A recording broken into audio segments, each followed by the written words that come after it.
When my son got married, I kept a $90 million trust fund completely secret. My late wife left it to me and I never breathed a word of it to anyone. It turned out to be the smartest decision I ever made in my entire 70 years of life, because exactly 7 days after the wedding, his new wife showed up uninvited at my front door with a slick corporate lawyer at her side. What she demanded, and what I eventually discovered, shattered my world. But they made one fatal mistake. They thought my gray hair meant I was defenseless. My name is Walter Merritt. I am 70 years old, a retired mechanical engineer. For the last 4 decades, I have made my home in a modest ranch-style house on the outskirts of San Antonio, Texas, a quiet, unassuming life by any measure. That house is built on memories. Every wooden floorboard, every creaking door hinge holds a piece of the life I shared with my late wife, Dorothea. When she passed, she left behind an enormous fortune from the sale of her technology patents. $90 million locked away in a private trust that only I controlled. But I never touched it. Welcome back to Dad Revenge. I'm glad you found your way here today. Before we get into the story, drop a quick comment and let me know where you're listening from and what time it is where you are. There's something that feels right about knowing good people are tuned in from all different corners of the world for a story like this one. A quick note before we begin: some elements of this story have been dramatized for storytelling purposes, and any resemblance to specific real individuals or events is entirely coincidental. What matters most is the truth at the heart of it. I went on living off my basic pension, driving my weathered Ford F-150 and keeping the wealth locked down tight. I wanted my son Garrett to understand what it meant to earn something. I wanted him to carve out his own path the same way I had carved out mine. It was a Tuesday morning, exactly 1 week after I had stood in a tuxedo and watched Garrett marry Renee. The air was already thick with that familiar Texas heat. I was in the living room, quietly working on the gears of an antique mantel clock. The steady ticking of the brass components was the only sound in the house.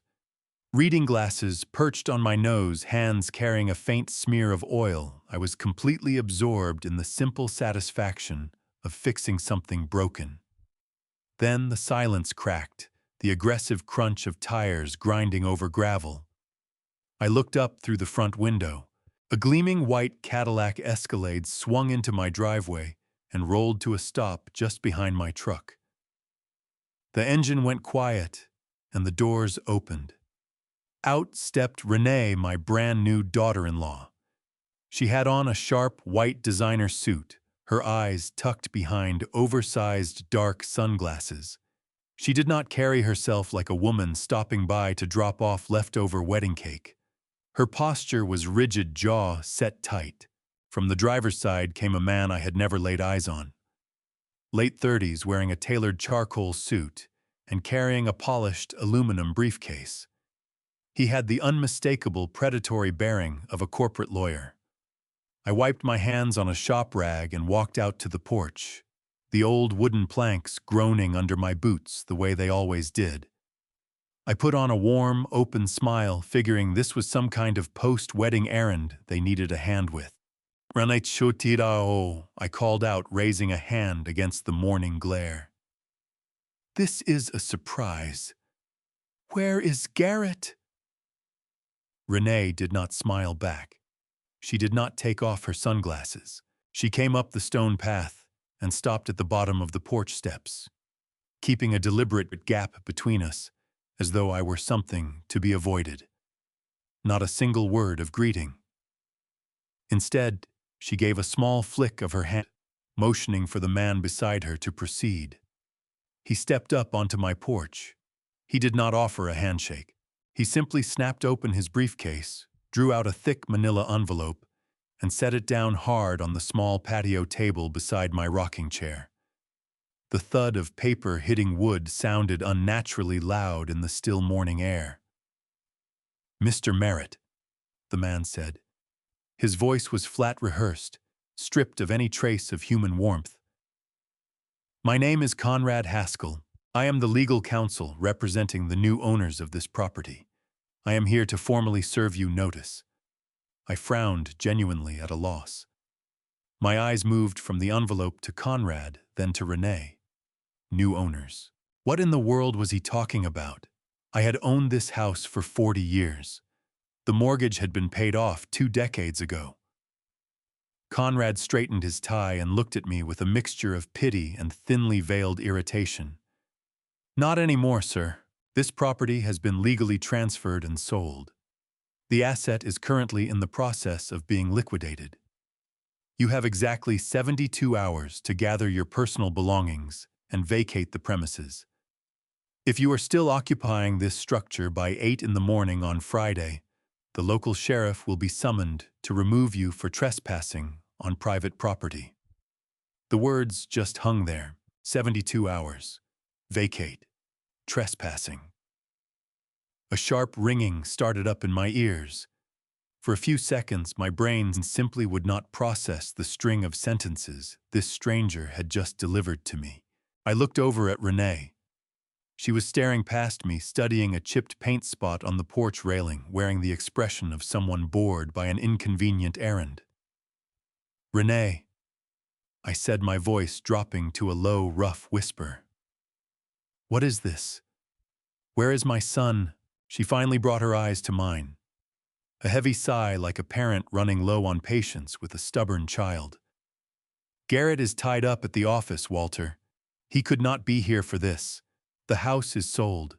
It is done. Conrad is just doing his job. You need to start packing instead of standing there asking pointless questions. My hands were trembling slightly, not from fear, but from a sudden and terrifying jolt of adrenaline. I reached down and picked up the manila envelope. I tore it open. Inside was a stack of legal documents. Deeds of trust, transfer of ownership forms, sale agreements. I scanned the dense legal language, searching for some explanation, some foothold of reason in the madness. Then I turned to the last page and my breath snagged. At the bottom sat a red county notary seal. Beside it was a power of attorney declaration, granting full legal authority to liquidate all real estate assets held in my name. And just above the signature line was my name, Walter Merritt, written out in my own hand. A perfect match.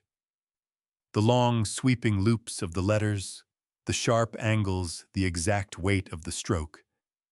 It was precisely how I signed my checks, my tax returns, my contracts. Flawless. Except for one massive, horrifying fact. I had never signed that paper. I stared at the ink on the page. The understanding hit me like something heavy and fast.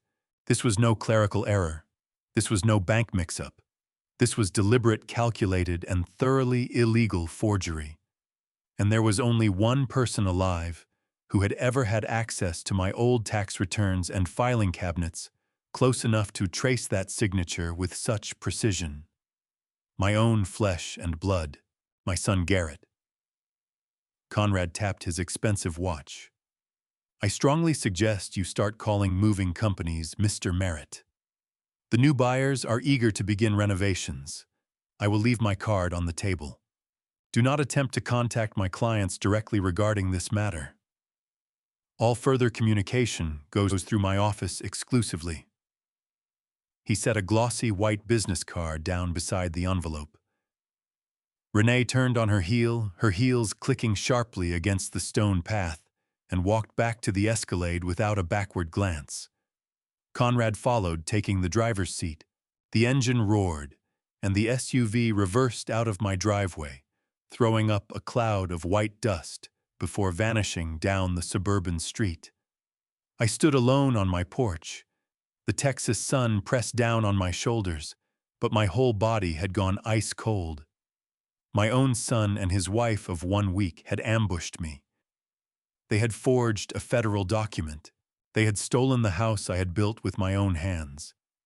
They were tossing me out onto the street like a stray animal, confident I was nothing more than a poor, defenseless old pensioner who would have no real choice but to fold.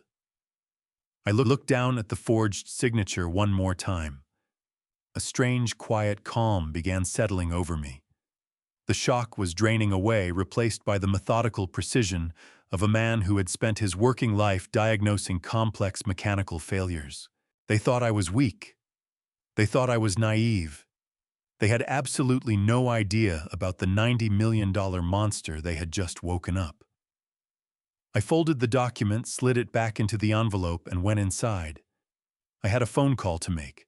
I stepped through the front door and pulled it shut behind me. The heavy oak door closed with that solid, familiar click, cutting off the punishing Texas heat and the thin haze of dust Renee's departing Escalade had left behind.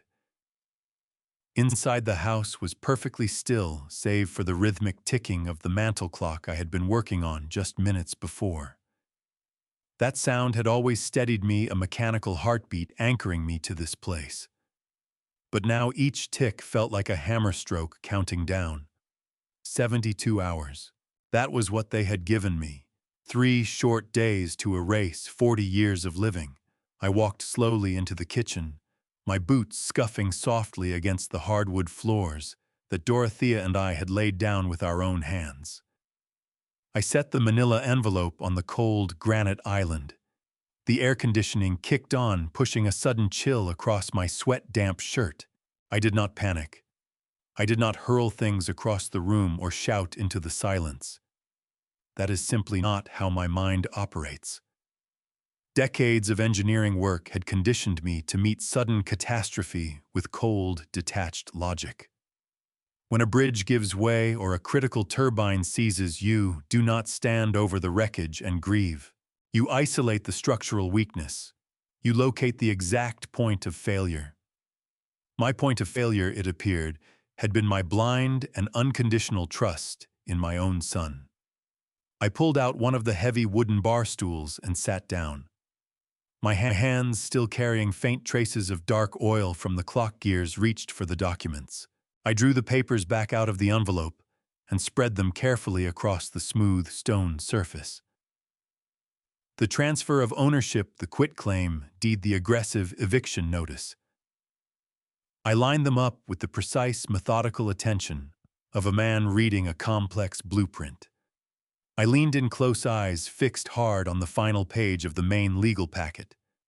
The power of attorney declaration. It was dated a little over a month ago. I ran a calloused index finger along the signature at the bottom. Walter Merritt. It was an absolute masterpiece of deception. Whoever had done this had not dashed off a careless imitation. They had studied my handwriting with a frightening degree of dedication.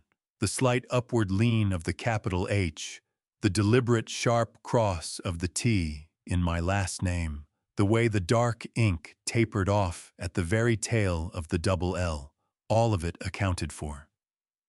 A casual observer, even a standard bank teller, would have waved it through without a second thought. But I knew my own hand. More than that, I understood the physical mechanics of ink meeting paper. The pressure on the pen was wrong. The signature lacked the fluid, unbroken momentum of a man writing his own name without thinking. It had been drawn, not written. But identifying it as a calculated forgery was only the first step. The more urgent question was how they had managed to engineer the whole scheme.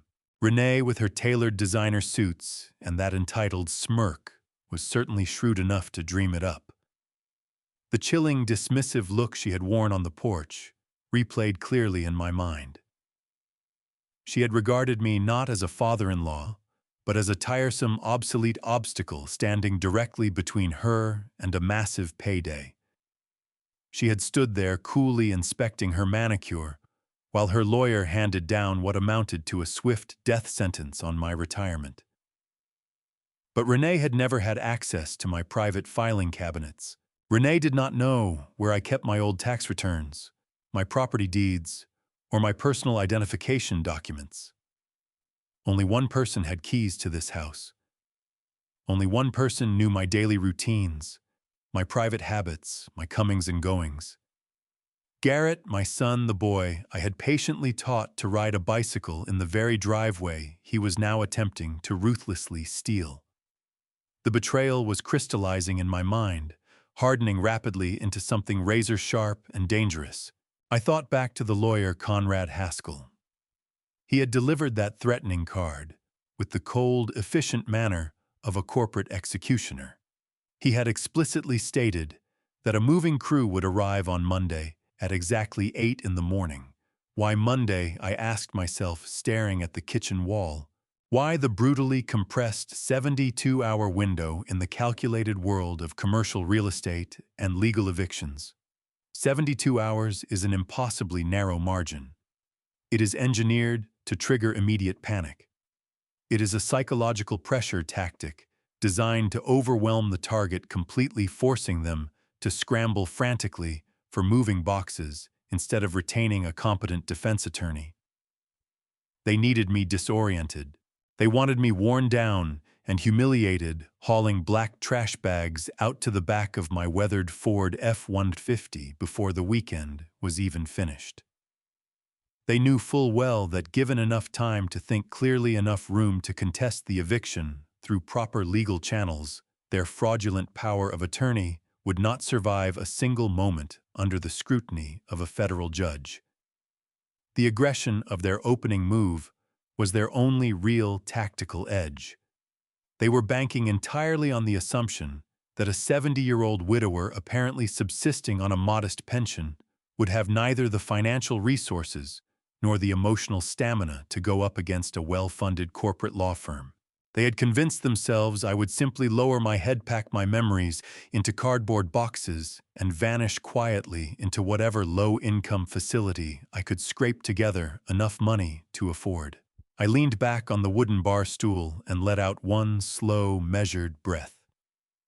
The antique mantel clock in the living room chimed the quarter hour, a rich, resonant sound. I was not going anywhere. The trusting, open-hearted father who had stood proudly in a tuxedo at his son's lavish wedding exactly 7 days ago was gone. He had ceased to exist on that front porch the moment Renee had refused to take off her sunglasses. What remained in his place was a man who quietly held a $90 million fortune and possessed all the patience needed to systematically dismantle their criminal operation piece by careful piece. I gathered the forged documents and slid them back into the thick manila envelope. I rose from the kitchen island feeling a strange and undeniable current of energy moving through me. The first phase of any sound strategic response demanded complete emotional control. I needed to hear my son's voice. I needed to hear precisely how he intended to justify this. I walked over to the old landline mounted on the kitchen wall. I studied the worn plastic buttons for a moment, steadying myself. I lifted the receiver, listened to the hollow dial tone, drew one final breath to bury my anger entirely, and dialed Garrett's number. "Dad," Garrett finally said. His tone was remarkably composed. No surprise, no hesitation. He sounded exactly like a man waiting for a scripted cue. "Garrett," I said, letting my voice tremble just enough to suggest a man coming apart. "What is happening? Renee was just here. She brought a lawyer. They handed me papers telling me I have to leave my own home in 3 days. Please tell me there is some terrible misunderstanding." I waited for the crack. Instead, I got a heavy, theatrical sigh. "Dad, please calm down," Garrett said softly. "I know this is a shock. I wanted to tell you in person, but I was afraid of how you would react. I could not stand the thought of watching you get upset. But we had to do this. We had no other choice. No other choice," I repeated, pressing my weight against the granite countertop to sell the impression of a broken man, even though he could not see me. "This is my home. You forged my signature, Garrett. You sold my house." "Dad, stop," he cut in gently. "Do not say things like that. No one forged anything. You signed those papers last month. You just do not remember doing it. The sheer audacity of the gaslighting was breathtaking. I do not remember. I let my voice fracture perfectly. What are you talking about? It is okay, Dad. Garrett replied, his tone dropping into the patronizing register one reserves for a frightened child. We have talked about this. The doctor warned Renee and me that your dementia is advancing rapidly. You are having serious memory lapses. You are becoming a danger to yourself. Dementia. I repeated, genuinely stunned by the reach of his fabrication. I have never received a dementia diagnosis in my life. The last time I saw Dr. Harris, it was nothing more than a routine cholesterol check. Dad, you are in denial, Garrett continued smoothly. Do you not recall the gas stove incident last week? You left the burner running on high. You nearly burned the house down. If Renee and I had not come by to check on you, you could have died. We cannot allow you to go on living alone. It simply is not safe. I closed my eyes. The gas stove incident. The memory came back with absolute clarity. Garrett had come over to make a pot of soup. He had specifically sent me out to the garage to track down an old socket wrench. While I was out there, he must have deliberately cranked the burner up, letting the broth boil over into the open flame.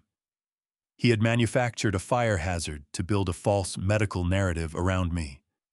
He had been laying the groundwork for this betrayal right in front of my face. I could still remember wiping the greasy soot from the ceramic stovetop after they rushed out the door. When I did not leave the stove on Garrett, I said quietly, threading just enough desperation into my voice. You were making the soup. You sent me to the garage. And that is exactly what the doctor warned us about. Garrett said, his voice thick with counterfeit grief. You are inventing memories to fill in the gaps. You are mixing up the details. Dad, it breaks my heart to hear you this way. It truly does. But it only confirms that Renee and I made the right call. We sold the house to secure you a place in a premier assisted living facility. We used the equity to cover a full care package.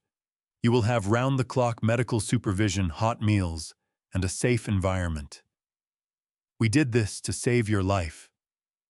A premier assisted living facility. The words were smooth, responsible sounding, and entirely hollow. I knew precisely what my house was worth, and I knew exactly what those facilities ran. The numbers did not work. If they had genuinely secured a placement for me, they would have walked me through the process. They would not have dispatched a corporate lawyer armed with a 72-hour eviction notice and a threat about the local sheriff. Garrett, please, I said, forcing a sob into my voice. You cannot drive me out of my own home. I built this house with your mother. Her garden is out there. Her memory lives in every room. You cannot just pack me off like some worn-out piece of furniture. I waited through the heavy silence, wondering whether invoking his mother would find any crack in his armor. Dorothea had adored Garrett. She had spoiled him, shielded him, and believed to her last breath that he would grow into a man of genuine character. For a brief moment, the line went completely still. Dad, Mom is gone, Garrett finally said. All warmth had drained from his voice now. The sympathy was gone, replaced by something cold and flat and entirely practical. And if she were here, she would want you to be safe. She would be on our side. You are no longer capable of making decisions for yourself. You are sick. You need to accept that. The cruelty of invoking his dead mother to justify his crime was the final confirmation I required.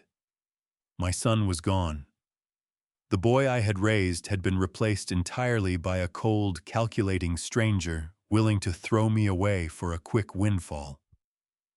The movers will be there Monday morning at 8 sharp. Garrett continued, stepping fully into the role of the man in charge. Have your clothes and personal items packed and ready. Do not attempt to take any of the large furniture or appliances. Those were included in the property sale. Renee will come by with a rental car to drive you to the new facility. Do not make this harder than it needs to be, Dad. We are doing this out of love. We want what is best for you. I drew one slow, steady breath. I gripped the receiver tightly, the hard plastic pressing into my palm. Every instinct in my body screamed at me to expose his lies right then, to tell him I knew about the forgery, to promise him destruction. But I needed more time. I needed to execute my response without a single misstep. "Okay, Garrett," I whispered, making myself sound completely hollowed out. "Okay, I will pack my things. I am just so confused. I am so tired." "I know, Dad," he replied, smooth as oil. "Just rest. We will take care of everything." He hung up. I set the receiver quietly back onto the wall hook. The faint plastic click carried through the empty hallway. The full weight of their betrayal settled over me like something suffocating. They had already stolen my past, and they were convinced they had mapped out my entire future as well. They were catastrophically wrong. I crossed to the kitchen sink and ran cold water over my face. I dried my hands on a cotton towel and stared at my own reflection in the window pane above the faucet. Old, yes, but nowhere near finished. The real fight had only just begun. I stood at that sink, cold water still dripping from my chin, the physical sensation pulling me back into the present moment. The brazenness of Garrett's words was still ringing through the quiet room. Dementia. He had planted that seed with such casual, calibrated precision. I dried my face with the cotton towel, letting the rough texture drag me back from the edge of blind fury. In my years as a mechanical engineer, I had built a career around diagnosing catastrophic system failures. When a structure collapses, you do not stand over the debris and rage at the broken metal. You trace the fault lines back to their point of origin. You look for the hairline fractures that began forming long before the whole thing gave way. My own son was not simply lying to cover a spontaneous theft. He was executing a carefully constructed long-range strategy. He had been quietly building the narrative of my supposed mental deterioration for weeks, grooming the medical story so thoroughly that when the final blow landed, no one would think to question his motives. The anger in my chest began to shift, hardening from heat into something cold and sharp. I pushed back from the sink and lowered myself onto the heavy wooden bar stool. I needed to take his alibi apart piece by piece. I needed to examine the load-bearing structure of his fabrications. And the central pillar holding up his entire construction was that incident with the gas stove. I closed my eyes and ran the memory back frame by frame, paying close attention to every detail I had let pass by without examination. It had happened exactly 10 days ago.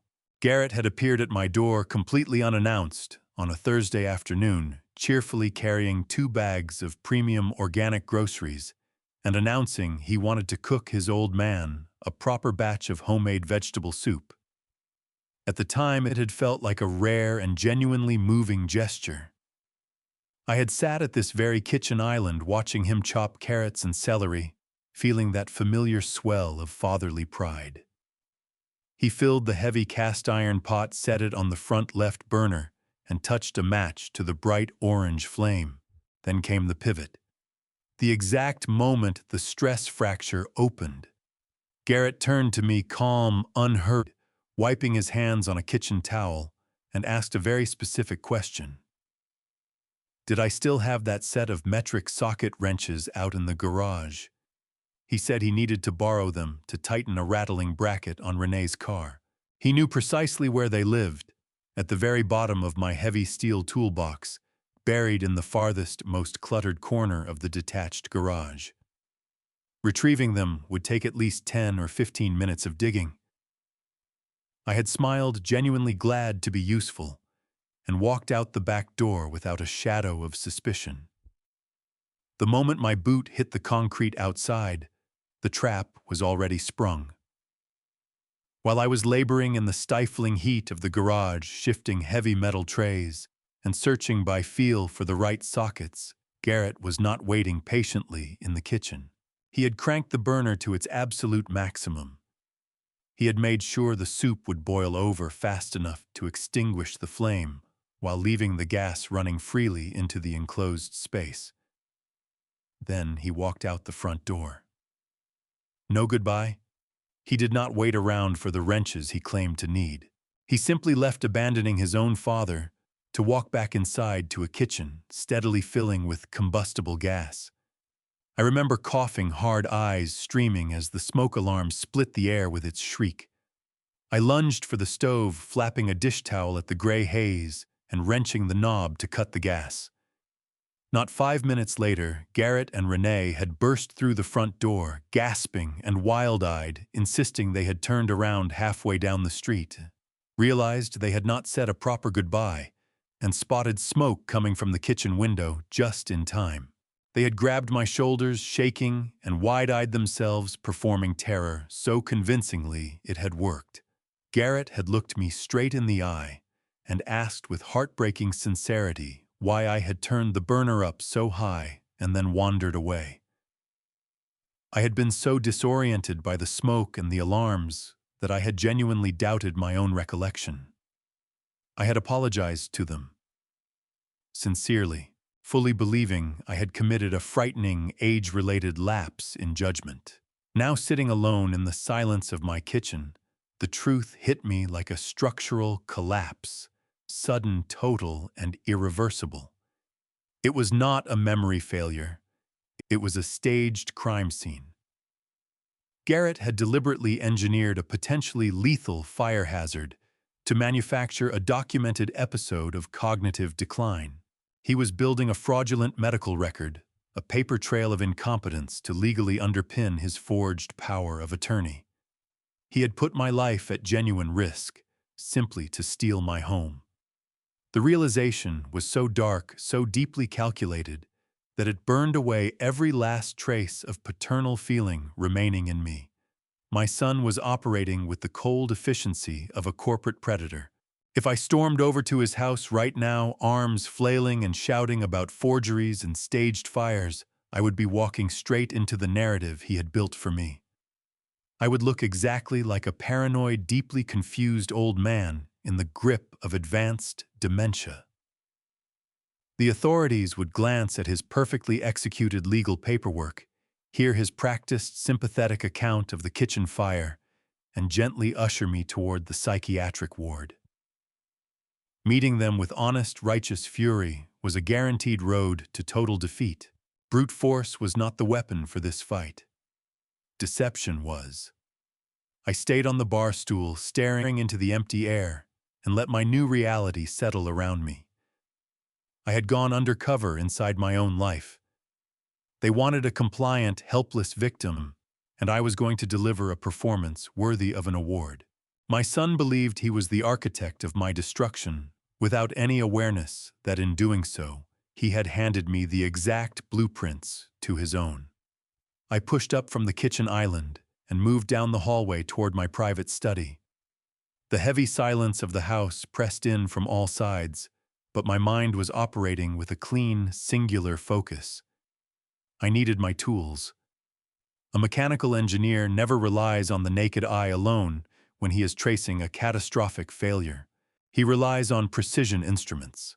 I pulled open the top drawer of my heavy oak desk and retrieved my silver-framed reading glasses, settling them onto my nose.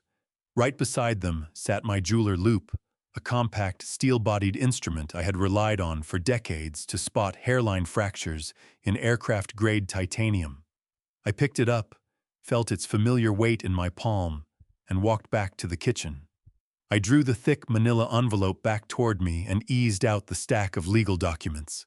I set the eviction notice and the transfer of ownership deed to one side, isolating the single most critical sheet in the entire packet.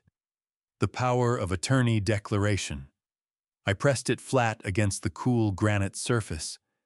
I leaned in close, fitting the loop over my right eye, and brought my face within a few inches of the page. The signature itself I had already confirmed as a masterful forgery, a near-perfect rendering of my own hand. But a signature alone does not make a legal document enforceable. It needs a witness. It needs a state seal. I shifted my focus away from the forged ink and tracked down to the bottom left corner of the page. There, stamped firmly into the paper was the official circular seal of a Texas notary public.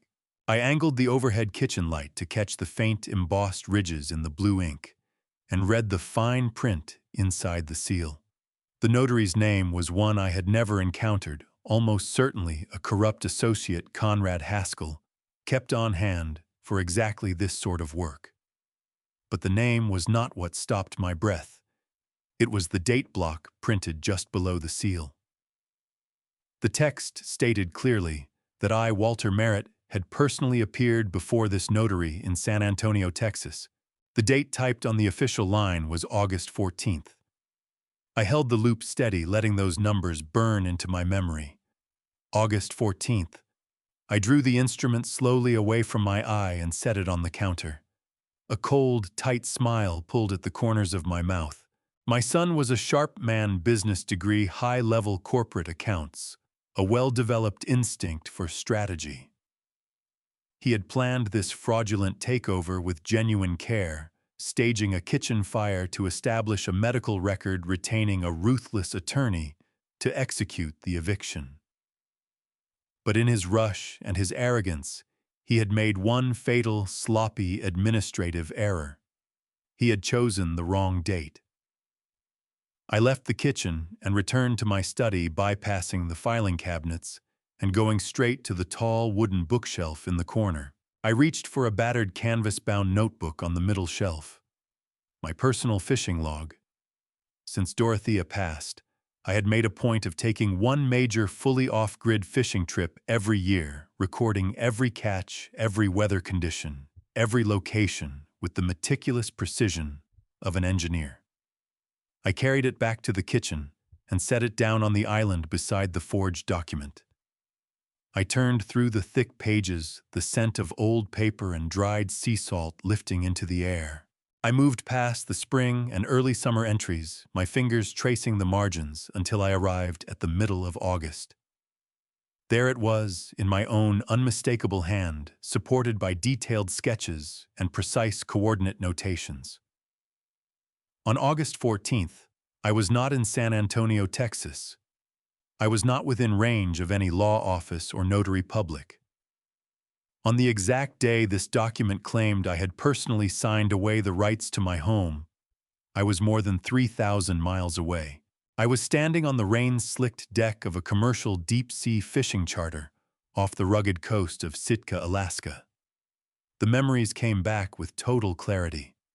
The biting wind cutting across the bow, the great gray swells hammering the hull. I remembered the sharp smell of diesel and fresh bait.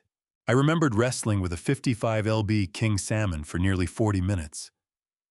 But what mattered most was the isolation. We were running in open water well beyond the reach of any cellular tower or communications network. I had not sent a single email, placed a call, or received a text message for 5 consecutive days.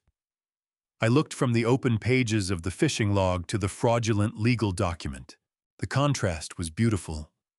My son had constructed what he believed was an inescapable trap, but he had inadvertently handed me an airtight, indisputable alibi. I had the plane ticket receipts. I had the official passenger manifest from the charter company. I had credit card charges at the marina for rented fishing gear, and I had 15 other men on that vessel, the captain and his crew among them, each of whom could testify under oath that I was stranded in the middle of the Alaskan Ocean.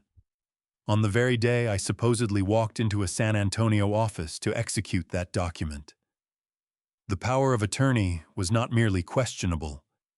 It was provably, criminally fraudulent.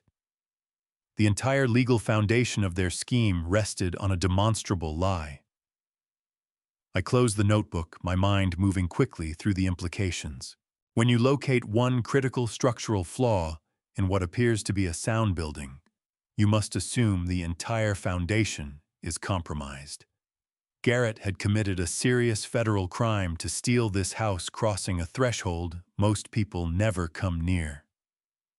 If he was willing to risk federal prison time over a property deed, what else had he reached into? What other systems had he been quietly compromising while I was not paying attention? The thought spread through me like a dark stain. The house was a physical asset. It could be transferred, contested, recovered. But my life touched dozens of other vulnerable points. If Garrett had managed to bypass the legal safeguards protecting a property deed, he could just as easily move against the security protocols on my everyday finances. He knew my social security number. He knew my mother's maiden name. He had every answer to every security question on every account. I pushed the documents aside. The window for examining the past had closed. I needed to check my bank accounts, and I needed to do it now. I left the study and walked down the short hallway to the small spare room I used as a home office.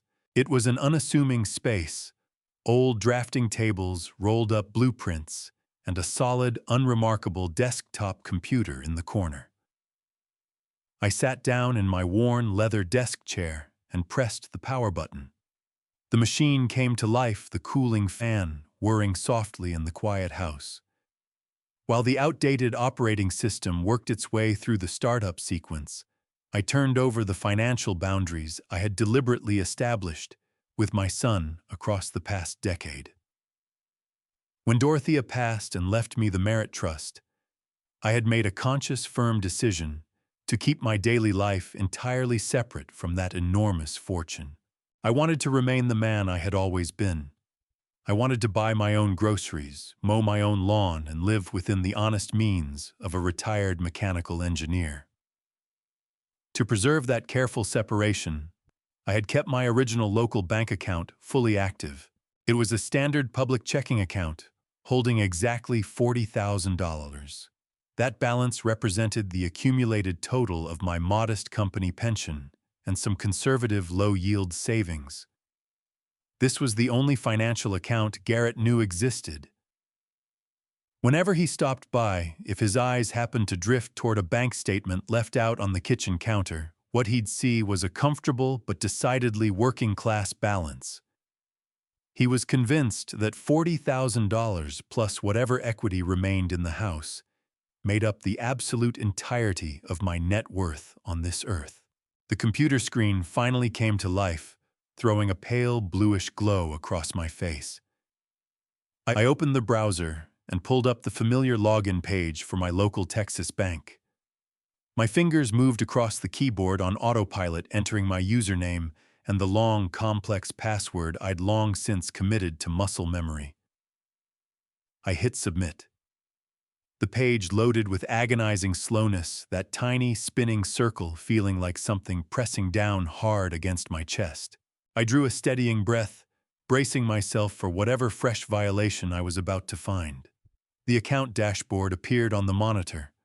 My eyes went straight to the bold black figures displayed at the very top of the screen beneath the heading Available Balance.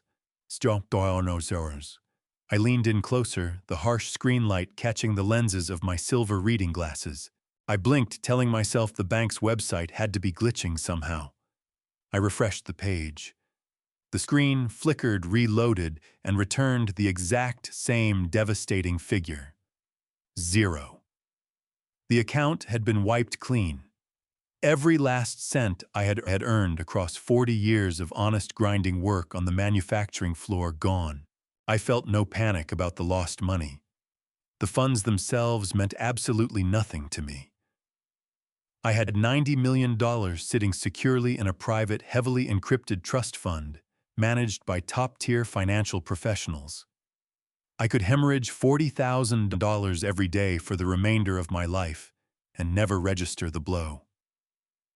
But the sheer, unadulterated audacity of the theft that made my blood run cold. My son had not simply forged a legal deed to strip the roof from over my head. He had reached deliberately into my pocket and taken the very last dollar attached to my name. I moved the cursor and clicked on the detailed transaction history tab. I needed to see the exact mechanism of the theft, precisely how and when the extraction had been carried out. The digital ledger filled the screen, months of ordinary, unremarkable expenses, laid out in rows, a grocery bill here, a utility payment there, and then, sitting at the very top of the list, a massive and glaring anomaly. An outgoing domestic wire transfer had been initiated and fully processed just the previous afternoon. The withdrawal amount was exactly $39.985, leaving a negligible $15 fee balance the bank had promptly absorbed. I clicked the specific transaction to pull up the routing details. The money had been wired directly to a commercial holding account located in Detroit, Michigan. I fixed my gaze on the small typed text in the optional memo field attached to the wire. The words had been chosen with a sickening, calculated precision. Medical facility deposit. My hands curled into tight fists, fingernails pressing hard into my palms. Garrett and Renee had actually used my own stolen pension money to bankroll their fabricated narrative. They were moving my cash to make it appear as though they were responsibly securing my placement in a premier assisted living center. It was a masterful, deeply cynical piece of accounting. Should any local investigator or sharp-eyed bank manager ever review the paper trail, what they'd find was a devoted son responsibly transferring his deteriorating father's assets to cover urgent and necessary medical care. They had robbed me completely blind and dressed the robbery up as an act of profound filial devotion. I pushed my chair back from the desk, letting it roll smoothly across the plastic floor mat. I steepled my fingers beneath my chin and stared into the dark corners of the room. The initial wave of raw paternal heartbreak was entirely behind me now. My engineering mind engaged, reducing the situation to cold, stripped-down data points. Something about this elaborate crime failed basic logical scrutiny. I ran through the variables. Garrett was a senior vice president at a prominent logistics firm. He pulled a highly respectable six-figure salary padded further by quarterly corporate bonuses and a generous benefits package. Renee had always made a point of broadcasting her affluent upbringing in Charlotte forever, showing off expensive designer handbags and a supposedly vast investment portfolio. They occupied an exclusive high-rent address in the city. They drove imported luxury vehicles. Every surface of their lives projected an image of untouchable financial success.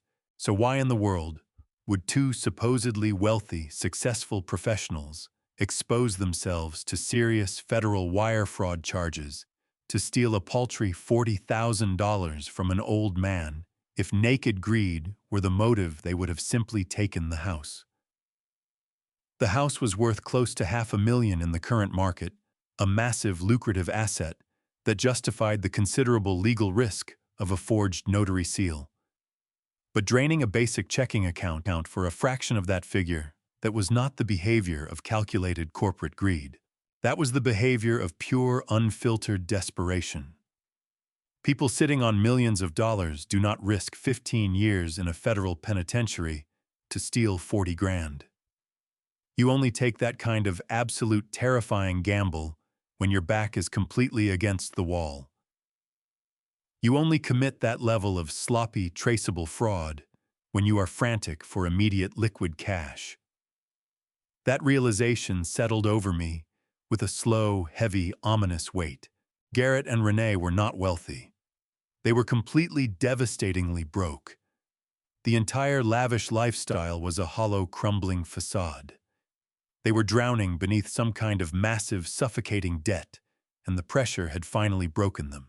The rushed house sale, the forged documents, the stolen pension money, the aggressive eviction notice. None of it was about upgrading a luxury lifestyle or building towards some brighter future. It was a panicked, desperate scramble just to stay afloat.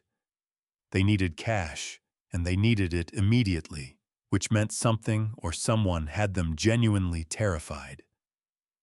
I needed to identify exactly what kind of monster was running my son down, because that very same monster was the instrument I intended to use to destroy him. I pushed back from the computer desk and walked out of the small office, my steps deliberate and measured. I bypassed the kitchen entirely and continued down the hallway toward the master bedroom. The digital clock on the bedside table read 2 in the morning, the perfect hour for the kind of work I was about to set in motion. I crossed to the heavy oak armoire that had belonged to my grandfather. I took a firm grip on its lower edge and pushed it to the right. The heavy piece slid smoothly across the hardwood floor on hidden custom-installed casters, uncovering a plain section of wooden floorboards beneath. I knelt and pressed my thumb against a specific, barely visible knot in the wood. A small rectangular panel popped free, revealing the biometric scanner of my hidden floor safe. I pressed my right index finger firmly against the illuminated glass plate. The heavy steel locking mechanism disengaged with a deep, satisfying metallic thud. I raised the door. Inside rested several stacks of physical currency, some old heirloom jewelry I had kept from Dorothea, and a small, heavy black case. I reached past the cash and pulled out the case, unsnapping the latches to expose a sleek, satellite-encrypted phone, a piece of hardware ordinarily reserved for high-level corporate executives operating in hostile foreign territories. I had acquired it specifically for managing the Merit Trust, ensuring that none of my substantial financial transactions ever intersected with my exposed public local networks. I carried the encrypted phone back to the living room and settled into my favorite leather recliner. I powered the device on, watching the small screen flood the dark room with a hard white light. I bypassed the standard dialing menu and keyed in a complex sequence of numbers entirely from memory. The line rang twice before a crisp, professional voice came on. "Mr. Merritt," the voice said. It was Claudette Pereira. Claudette was the senior wealth manager of the Merit Trust, a brilliant, absolutely ruthless financial strategist who oversaw my $90 million portfolio with an iron grip. She was one of a very small number of people on this earth who understood the true scale of my resources. "It is quite late in Texas," she continued. "I trust this is not a social call." "Claudette," I replied, letting my voice settle into its natural, authoritative register. The frail, confused old man who had spoken to Garrett just an hour earlier was gone without a trace. "I need you to initiate a total scorched earth financial audit, and I need it done right now." I heard a subtle shift in her breathing on the line. The pleasantries evaporated instantly. "Give me the targets," she said. "Garrett Merritt and Renee Merritt." I instructed, a cold, dark satisfaction spreading through me as I formally placed my own son in the crosshairs. "I want your elite forensic accounting team deployed immediately. Dig into every dimension of their financial lives. I want every credit card statement, every wire transfer, every mortgage document, and every tax return from the last 5 years. I need to know exactly who they owe money to, how much, and what collateral is on the line. They are absolutely desperate for cash, Claudette. They just committed a massive federal wire fraud to steal $40,000 from my public pension account. And they used a forged power of attorney to illegally sell my primary residence." A moment of stunned silence held on the other end of the encrypted connection. "Your son forged a property deed to steal your home," Claudette asked, her voice carrying genuine professional outrage. "Walter, that is a severe federal offense. My legal team can have an injunction filed by dawn to freeze the sale. I can have local authorities at his front door before he finishes his morning coffee." "No," I cut in sharply. "Leave the property sale untouched. Do not alert the authorities. If you block it now, they will panic and scatter, and I will never learn who is pulling their strings. I want them convinced they have won. I want them feeling completely, utterly secure in their success. Do not freeze any accounts, and do not trigger any automated banking alerts. This audit must remain strictly covert. They cannot know that anyone is examining their books. I need the raw data, Claudette. I need to understand the precise anatomy of their desperation. Understood, she replied smoothly, recalibrating immediately to my strategic parameters. My team will operate under ghost protocols. We will trace their digital footprint without leaving any prints of our own. What is our operational timeline? You have exactly 24 hours, I said, my gaze drifting across the room to the face of the antique mantel clock. They handed me a 72-hour eviction notice, which means they are working against a brutally compressed deadline. The moving trucks arrive Monday morning. I need the complete financial dossier by tomorrow night. I need to know exactly what kind of monster is chasing them, because I fully intend to feed them straight to it. I will have the preliminary data package delivered to your encrypted server by tomorrow evening, Claudette confirmed. Is there anything else, Walter? Physical security, a secure relocation team? No, I replied, my voice even. I am perfectly safe, just get me the data. I ended the call and set the heavy satellite phone down on the glass coffee table. I leaned back into the leather upholstery and drew a slow, deep breath, feeling the steady drum of adrenaline moving through my veins. The trap was officially set. The financial bloodhounds were off their leashes, silently tracking my son's every digital movement. But while Claudette and her team waged a quiet, invisible campaign in the digital realm, I still had a physical performance to sustain in the real world. My eyes moved to the large bay window at the front of the living room. The curtains were drawn, but I understood the reality of a tight-knit suburban neighborhood. People talk. Neighbors watch. If Garrett had sent anyone to cruise past and verify my compliance, or if a curious neighbor was simply peering through their blinds, I needed to look precisely like a defeated and cooperative victim. I pushed up from the recliner and walked out to the attached garage. Near the lawnmower sat a stack of flattened, heavy-duty cardboard moving boxes. I grabbed half a dozen of them, along with a roll of clear packing tape, and hauled them back inside. I dropped the supplies on the living room floor. The harsh, ripping shriek of the packing tape cut through the quiet as I assembled the first box. I folded the bottom flaps, taped them down firmly, and positioned the empty box near the front window, deliberately placed where it would read clearly from the street. I was laying the groundwork for a devastating war, one meticulous detail at a time. Garrett was about to discover the true cost of what he had done. I sealed the final box and shoved it against the wall, completing the visual illusion for any eyes that might be trained on the front of the house. It was time to move into the next phase of the operation. To dismantle their scheme from the inside, I needed a direct line into their private world. I walked to the bedroom and slid open my nightstand drawer. Tucked beneath a pile of old reading glasses lay 2 miniature digital voice recorders. I had bought them years ago to quietly dictate engineering notes while working in cramped industrial spaces. They were remarkably compact, highly sensitive, and capable of recording continuously for 72 hours. I slipped both devices into my left jacket pocket. Then I went to the hall closet and lifted down a small, heavy wooden chest that held Dorothea's most treasured antique photo albums. I wiped the dust from the lid and carried it to the kitchen counter. I picked up my phone and dialed Renee's number.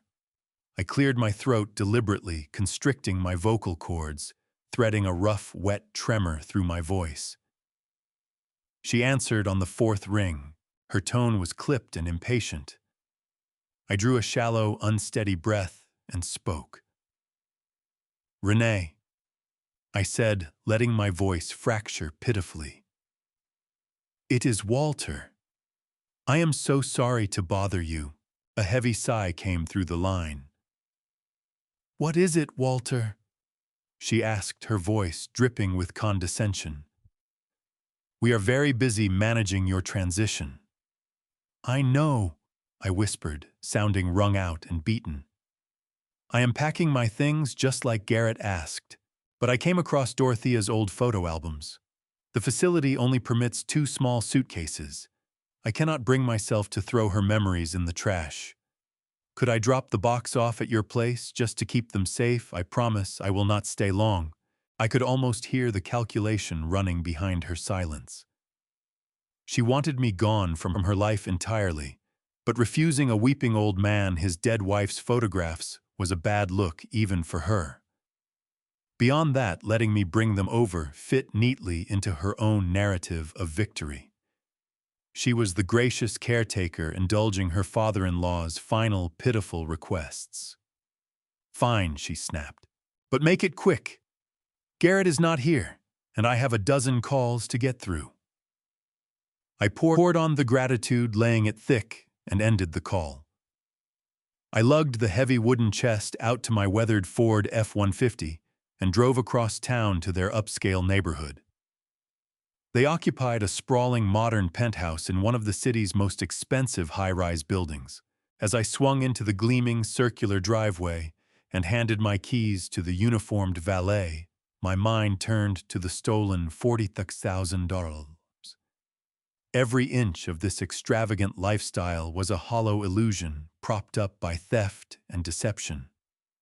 I rode the private elevator to the top floor, my pulse steady, my hands perfectly still.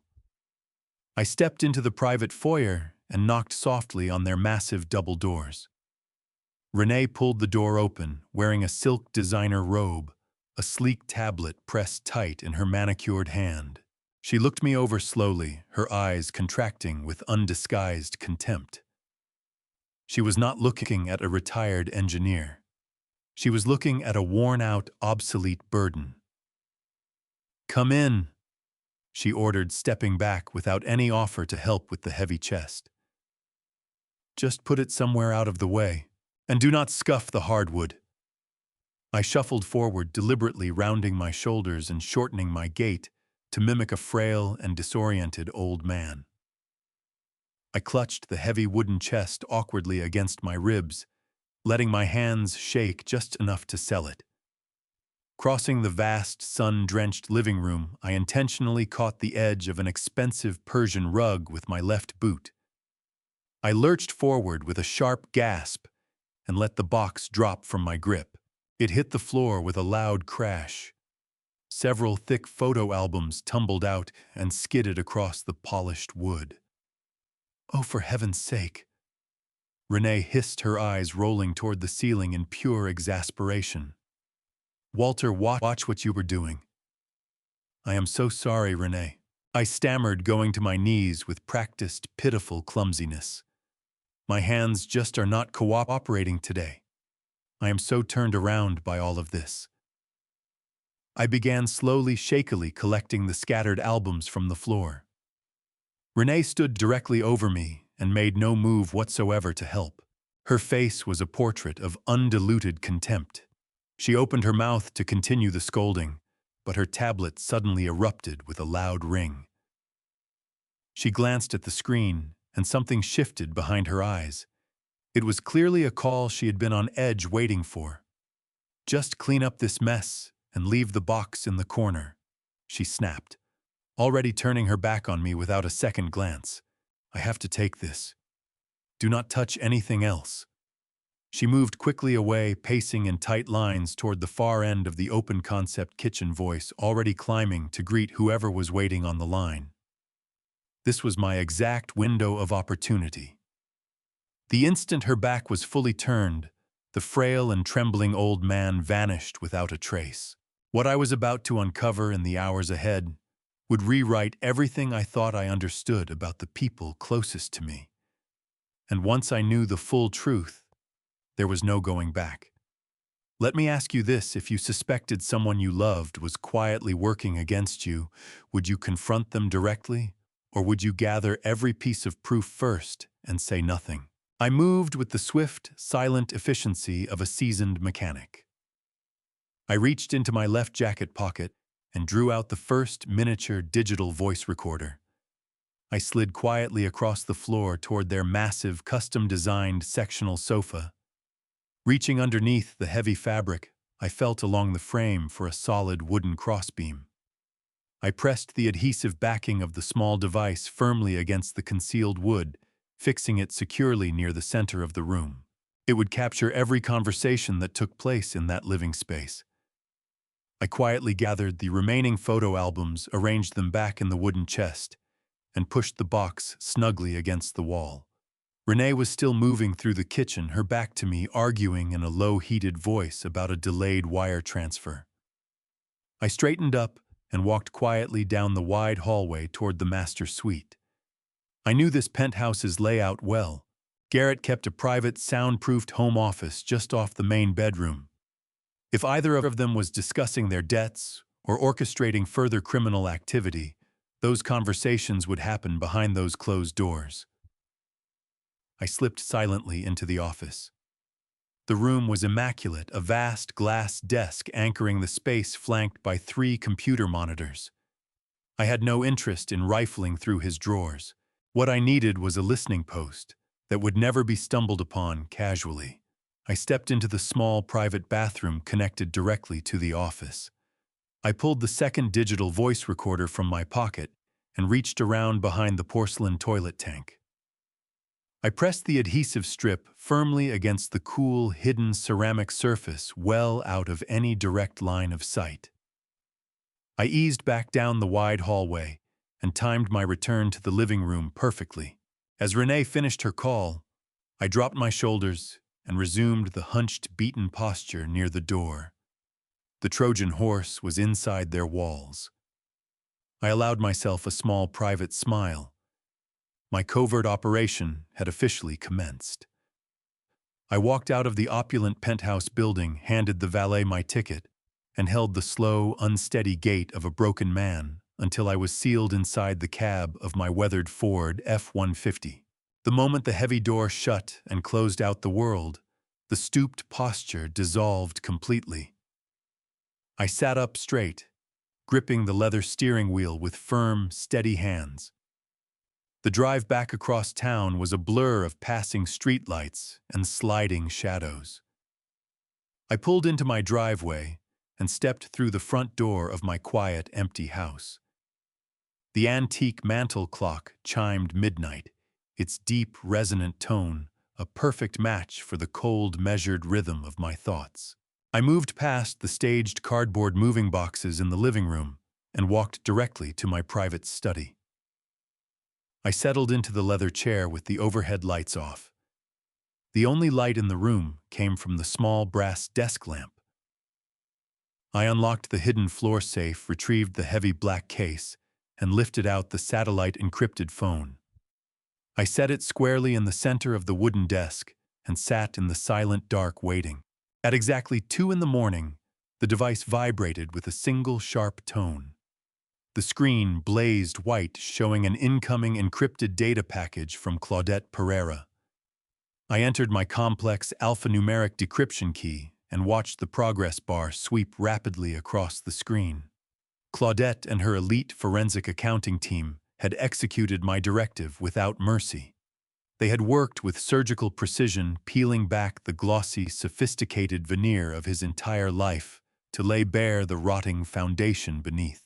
I linked the satellite phone to my secure desktop computer and opened the massive digital dossier. The files populated instantly across the large monitor. I worked through the organized folders, opening bank statements, intercepted credit reports, concealed mortgage documents, and layered tax returns. It was an absolute masterpiece of financial demolition. The spreadsheet cells bled a vivid, aggressive red across the screen. I leaned forward, elbows pressing into the desk, absorbing the sheer scale of their complete financial destruction. I had expected to find a handful of overdrawn credit cards, or perhaps an underwater secondary mortgage. What Claudette had unearthed was a financial crater so enormous it defied basic logic. I opened a subfolder dedicated specifically to Renee Merritt. For years, she had paraded through family gatherings, loudly boasting about her prestigious career as an independent corporate strategy consultant. She had projected without effort the image of a highly sought-after executive flying first class to private meetings, dining with venture capitalists. The reality laid out plainly in the forensic audit was shockingly pathetic. Renee was no consultant. Her business registration was nothing more than a hollow shell company, an empty corporate entity used solely to conceal her actual daily activities. She was a day trader, and a spectacularly reckless, wildly incompetent one. She had spent the last 4 years sitting in that luxurious penthouse gambling enormous sums of borrowed money on highly volatile, over-leveraged commercial real estate positions. It had started modestly with Garrett's corporate bonuses covering the early losses, but the aggressive trading had spiraled swiftly into a catastrophic addiction. She had completely stripped their joint savings accounts. She had quietly liquidated their retirement portfolios. She had taken out aggressive secondary loans against their imported luxury vehicles. But the single most devastating document was a consolidated balance sheet Claudette had compiled at the very bottom of the file. Renee's wildly speculative real estate plays had utterly collapsed during a recent market correction. She was currently carrying a negative balance of exactly $2.5 million. $2.5 million. The number held steady on the glowing monitor, a monument to pure, unadulterated arrogance. The stolen $40,000 from my pension account was nothing but a desperate drop in a vast, bottomless bucket. Barely enough liquid cash to pay a fraudulent corporate lawyer and temporarily quiet a collections agent. But the true horror of their situation was not the staggering size of the debt. It was the specific identity of the primary creditor. I clicked on a heavily encrypted file labeled Priority Threat Assessment. The team had meticulously traced the tangled origin of the massive high-interest loans Renee had secured to cover her initial margin calls. She had not borrowed this money from any reputable national bank.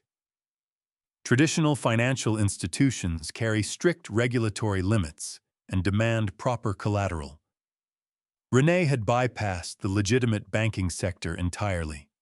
She had foolishly taken out a massive unsecured loan from a shadowy, deeply dangerous private lending syndicate operating out of an industrial district in Detroit. These were not men who mailed polite printed collection notices. They were ruthless, unregulated underground operators who charged predatory astronomical interest rates and applied extreme, violent intimidation to guarantee absolute compliance. I read through the intercepted communication logs Claudette's team had managed to pull from Garrett's private email server. The messages from the Detroit syndicate were chillingly terse and stripped of any standard corporate courtesy. The final message delivered just 4 days ago was a rigid, non-negotiable ultimatum. They had given Garrett and Renee exactly 10 days to produce the initial sum of $1 million. If they failed to meet that deadline, the syndicate explicitly promised severe and unavoidable physical consequences. The implication was clear. Garrett stood to lose considerably more than his corporate title or his luxury penthouse. The terrifying reality of their predicament snapped into focus with perfect cold clarity. The sudden aggressive 72-hour eviction notice, the meticulously forged property deed, the $40,000 stolen from my pension fund. None of it was simple greed. It was a panicked, frantic scramble for bare survival. Garrett had understood he was 10 days from having his legs broken by Detroit enforcers, and his immediate instinct had been to ruthlessly sacrifice his own father to buy himself time. He planned to rapidly liquidate my house, strip the equity, and use my life savings to literally purchase his own survival. I leaned back into the heavy leather chair and felt a cold, dark wave of absolute power move through me. They were bleeding out, terrified of a predator they could not control, completely unaware that they were dealing with a man holding a hidden $90 million fortune. I had the financial resources to either instantly solve their problem or ensure their total and absolute destruction. I sat in the darkened study, the monitor casting its pale light across my face, perfectly content to let the invisible, tightening noose slowly squeeze the last of the air from their arrogant, hollow existence. The digital files illuminated the grim, undeniable shape of their private nightmare. Tomorrow, I would listen to the secret recordings from inside their apartment.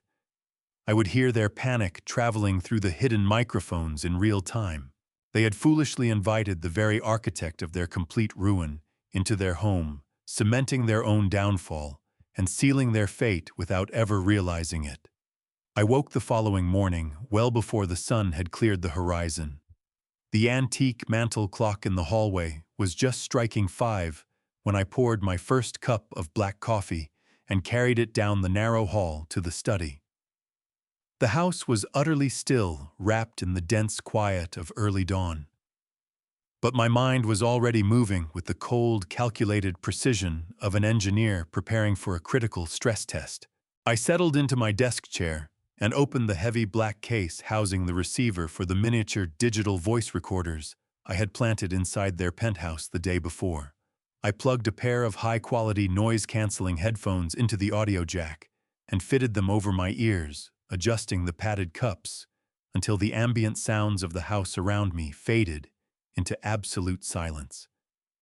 I reached out and turned the small frequency dial on the receiver locking the signal onto the specific channel assigned to the recorder concealed behind the toilet tank in Garrett's home office. At first, there was nothing but the faint rhythmic whisper of static, a hollow white noise that filled my ears completely. I shut my eyes and bore down on the audio feed, waiting with the infinite patience of a predator settled deep in the tall grass. A few minutes passed. Then the static was split open by the sharp, heavy crack of a door slamming. I pressed forward in the leather chair and pushed the headphones harder against my skull. The audio was remarkably clean, pulling in the distinct, frantic percussion of leather-soled shoes, driving hard across polished hardwood. I could picture my son, with perfect clarity, in that immaculate glass-walled office, pacing back and forth like a cornered animal. The rapid, uneven rhythm of his footsteps broadcast a level of raw panic he had managed to conceal entirely during our phone call. He was scared through to his bones. Then came the distinct sound of ice striking the side of a heavy crystal glass, followed by liquid poured quickly. He was fixing himself a drink, almost certainly a heavy pour of whiskey, reaching for chemical courage at an hour when most people were barely on their first cup of coffee. The pacing continued, growing faster and less even, until the heavy office door swung open again. "Have you lost your mind?"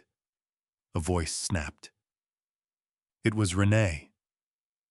Every trace of the artificially sweet, public-facing concern had been stripped away. What remained was sharp, venomous, and dripping with raw contempt.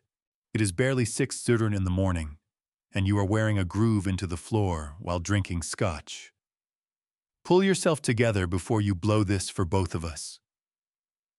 "I am blowing this," Garrett fired back, his voice cracking on a high, desperate pitch I had never once heard from him. "Are you actually listening to yourself, Renee? I just committed a significant federal felony. I forged my own father's signature on a legally regulated document. I sold his primary residence right out from under him. Do you fully grasp the magnitude of what we have done? We did not simply borrow money from a friend. We committed clear, undeniable real estate fraud." I closed my eyes and let his full, uncoerced confession settle over me. The deep satisfaction of hearing him admit it aloud was real, but it was rapidly overtaken by the sheer desperation saturating his every word. "Keep your voice down." Renee hissed the words, slicing through the air like a blade. "Do you want the entire floor to hear you? The deed is filed, Garrett. The paperwork went through. The eviction notice was served, and your father accepted every word of it. Right now, he is packing his things into cardboard boxes, thoroughly convinced his mind is slipping away from him. We hold all the cards here. Stop behaving like a frightened boy and start behaving like a man who actually wants to get out of this alive. Survive. Garrett threw back the clink of his glass, making clear his hands were shaking. We are going under Renee. I just raided my own father's pension. I wired $39,985 out of his personal retirement account yesterday afternoon just to cover 1 month's interest on your leveraged debt. I wiped out the entire savings he spent 40 years building at that manufacturing plant. All of it just to buy us a few extra days of breathing room. We have crossed a line here. We are completely out of control. This is not aggressive financial maneuvering anymore. This is serious criminal conduct. If anyone examines those transfer logs closely, if anyone challenges that fraudulent power of attorney, I am the one who will be standing in front of a federal judge. Everything has my name on it. I could be looking at 20 years. I sat perfectly still in the darkened study, my black coffee going cold in the mug beside me. The raw audio was confirming word by word everything Claudette's forensic team had meticulously assembled. Garrett understood completely the legal danger he was in. He knew the full weight of what he had done. He was conscious of the fact that he was actively dismantling his own father's life to preserve his own. And yet the engine driving his panic was not genuine moral anguish. It was not any real reckoning with what it meant to fail his father. It was the suffocating, paralyzing terror of being caught. He was mourning the potential loss of his own freedom, not the loss of his father's dignity. A stretch of silence opened up on the feed, broken only by the sound of heavy, ragged breathing. I waited for Renee to offer something, even a hollow reassurance, to steady her unraveling husband. Instead, what she delivered was so profoundly cold, so emptied of basic human feeling, that it sent a chill moving through me. "You listen to me very carefully, Garrett," she said, her voice dropping to a low, controlled whisper that carried the full weight of a threat. "You can stand there and grieve your father's $40,000 pension all you want. You can feel guilty about a house he is too old to keep up anyway. But you seem to be conveniently forgetting exactly who we are dealing with." The pacing stopped entirely. A heavy, suffocating silence filled the office. "We are sitting on $2.5 million in debt." She continued, driving the reality of it into him without mercy. "And we do not owe that money to a patient national bank.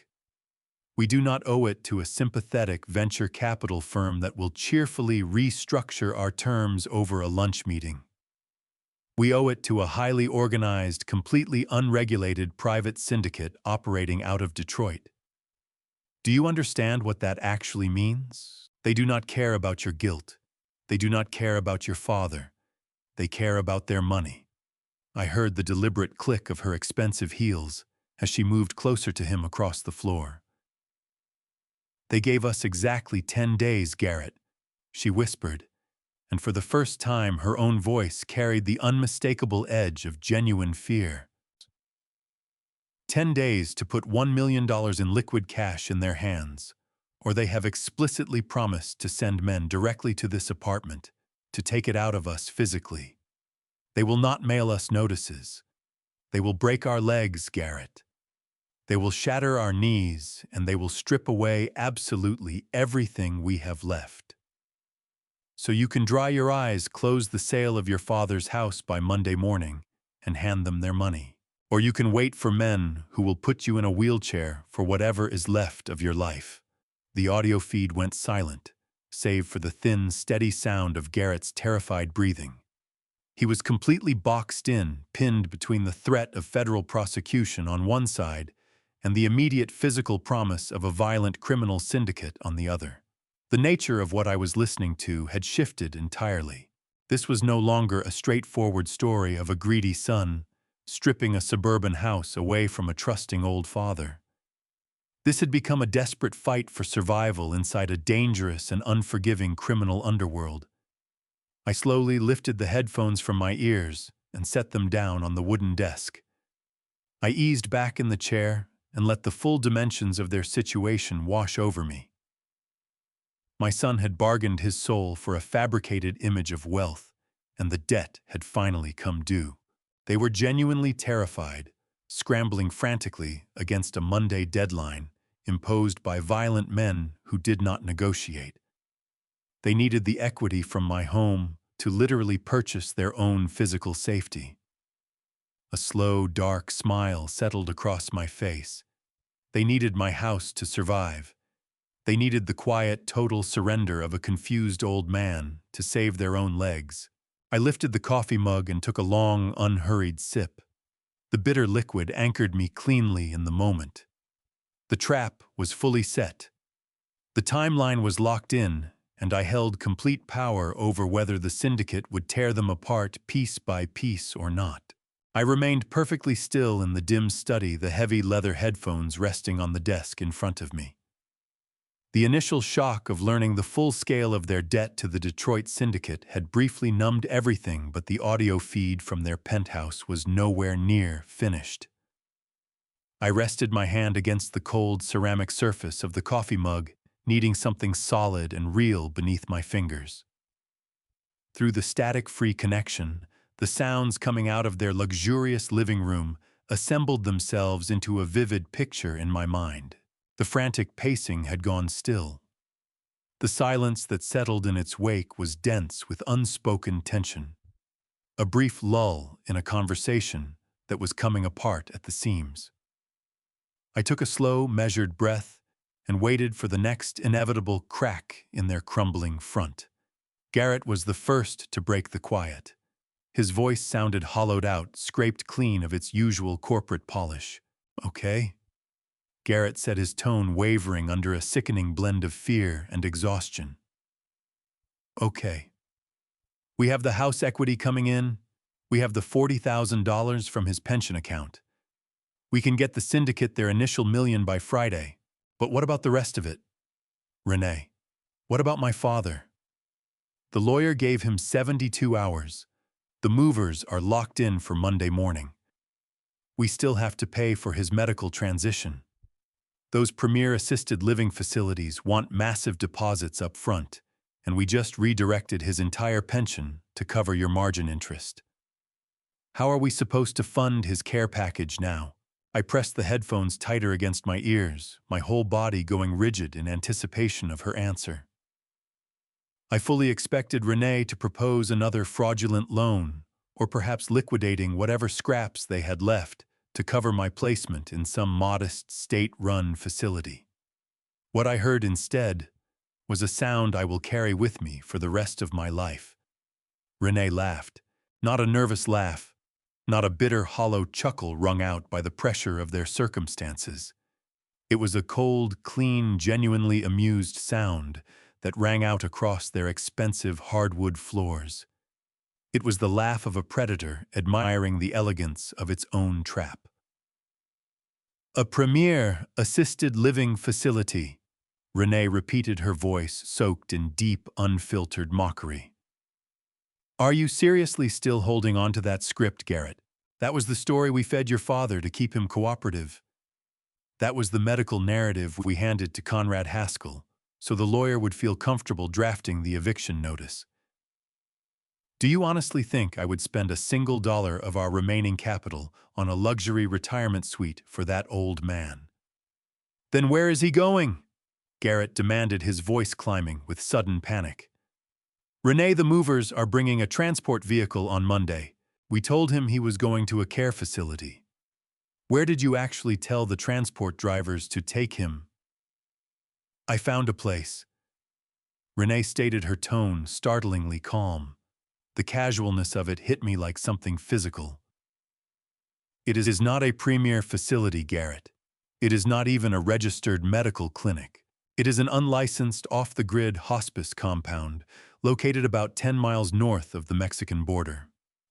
I wired a non-refundable deposit of exactly $2,000 to the property manager through an encrypted offshore account. That leaves us $38,000 from his pension to put toward the Detroit syndicate. Your father is not going to a luxury resort, Garrett. He is going to a warehouse. A warehouse.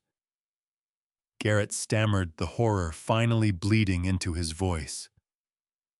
Renee, what are you actually saying? He needs daily meals.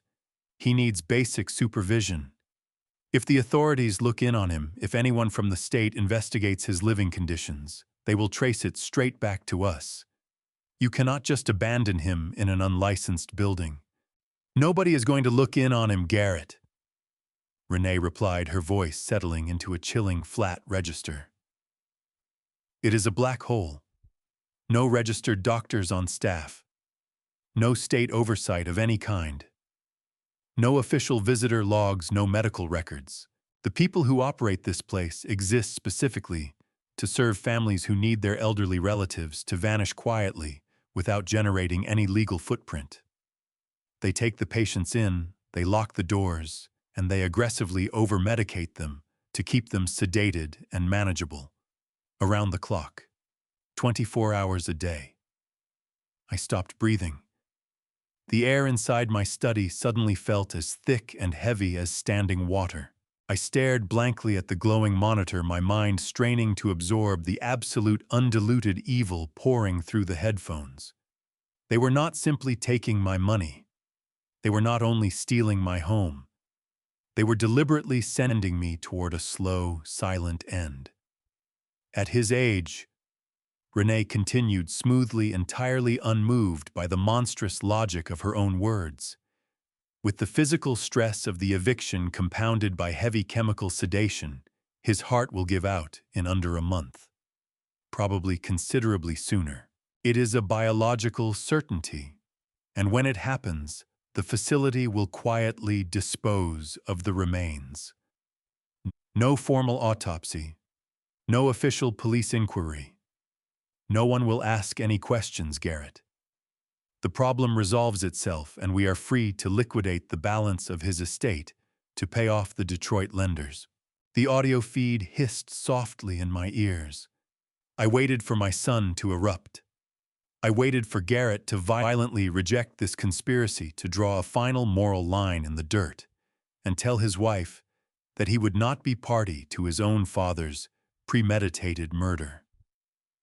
A month, Garrett whispered instead. His voice was completely emptied of anger. There was no outrage, no revulsion, only a quiet, sickening acquiescence. Are you absolutely certain there is no paper trail? Are you sure the transport drivers will not talk? The drivers are private contractors, Renee assured him, her voice as flat and cold as poured concrete. They are paid in untraceable cash to move cargo, not to ask questions. Your father will get into that car on Monday morning, and that will be the very last time we ever have to think about him. I reached up with hands that were not entirely steady and pulled the headphones from my head, setting them down heavily on the wooden desk. The mechanical ticking of the antique mantel clock in the hallway seemed deafening now, a relentless countdown to a scheduled execution. The shape of this conflict had changed completely. I was no longer a retired engineer contesting a fraudulent property deed. I was a man fighting for his survival against two cold-blooded predators who had reduced his death to a line item in a financial recovery plan. They had dissolved every last boundary of human decency. I got to my feet, my heart cold, and my resolve hardened to something beyond steel. I studied my own reflection in the dark monitor, a face staring back at me with eyes that no longer had any room in them for mercy. The phase of quietly gathering evidence was finished. As my hand moved toward the heavy black receiver to cut the connection, a sharp crack of static broke from the headphones lying on the mahogany desk. I stopped. My fingers hovered just above the power dial. The ambient texture of their living room had shifted the background hiss, replaced by a taut, loaded silence that told me the conversation still had more to give. driven by some grim, compulsive need to hear how far down their depravity actually ran. I picked the headset back up and pulled it over my ears. Garrett was speaking again. His voice much quieter now, the frantic energy drained out of it, replaced by a hollow, trembling uncertainty. He was moving slowly near the massive glass window of his office, his breath catching in uneven intervals. "Renee." He whispered the sound, barely reaching the hidden microphone. "We do not have to take it this far. We can simply take the equity from the house sale. The property will clear more than enough to pay the Detroit syndicate their initial $1 million by Friday afternoon. We give them exactly what they are demanding right now, and we find a standard basic care facility for my father, a state-run place cheap, but somewhere he is reasonably safe. We do not need to send him to a border compound to die in a dark room." The silence that answered his plea was heavy and suffocating. I heard the faint clink of ice against crystal as Renee moved closer to him. "You are incredibly naive, Garrett," she said, her tone stripped of any trace of marital warmth or basic human feeling. "You are standing in front of a burning building trying to calculate the price of a fire extinguisher. The $1 million we hand the syndicate on Monday morning is nothing more than a good faith deposit to stop them from breaking our legs. It buys us time. It does not buy our freedom. We still owe them another $1.5 million in principal plus a weekly VIG compounding at a rate that does not forgive. The house equity barely covers the initial blood money. Once the bank takes its share and the remaining local creditors take theirs, we are left with nothing. We lose this penthouse. We lose the imported cars. We are finished entirely." Garrett let out a muffled, pathetic sob that carried clearly across the audio feed. "But sending him down there," he stammered, his voice fracturing under the weight of what he was saying, "knowing exactly what they do, knowing how they over-medicate them until their hearts stop. Renee, what you're describing isn't a financial crime. The moment any investigator pulls that thread, we are looking at a murder charge. I cannot carry something like that. I cannot sit here staring at these walls, bracing for a call, telling me my father is gone. A phone call isn't what you'll be waiting for." Renee answered, her voice moving across the encrypted feed with the smooth, bloodless composure of something predatory. "What you'll be waiting for is a very specific, very large sum of money." My hand locked around the edge of the wooden desk. Her words settled over me like a chemical fog. "What does that mean?" Garrett demanded, confusion and dread tangling in his voice. 6 months back, Renee began, her tone carrying the dark satisfaction of someone unveiling a masterwork. I watched our commercial real estate margins go into freefall.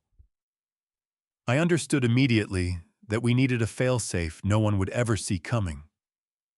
So I located a private broker who handles the kind of underwriting most institutions won't touch.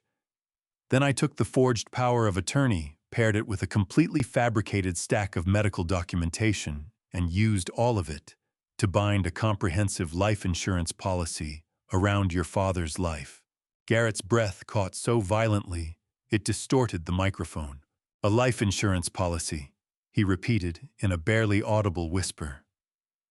"How large?" $5 million, Renee said. The number dropped into the room with an almost physical weight. "The policy is airtight, but it carries one very rigid condition tied to his age and his supposed medical history. A natural death inside a licensed care facility triggers an immediate no-questions payout.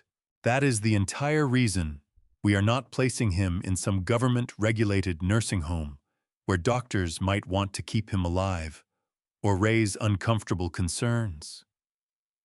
That is the entire reason I sourced the underground border hospice. The outcome there is guaranteed and leaves no trail. The chemical regimen will put enormous strain on his heart within a matter of weeks. The facility generates a clean, routine death certificate. We file the paperwork, the insurer transfers $5 million directly into our offshore account, and the Detroit syndicate becomes a memory. We retire the $2.5 million we owe and use what remains to quietly reassemble everything we've lost. The full horror of what she had engineered crashed into me like something solid and fast-moving. This was not a theft.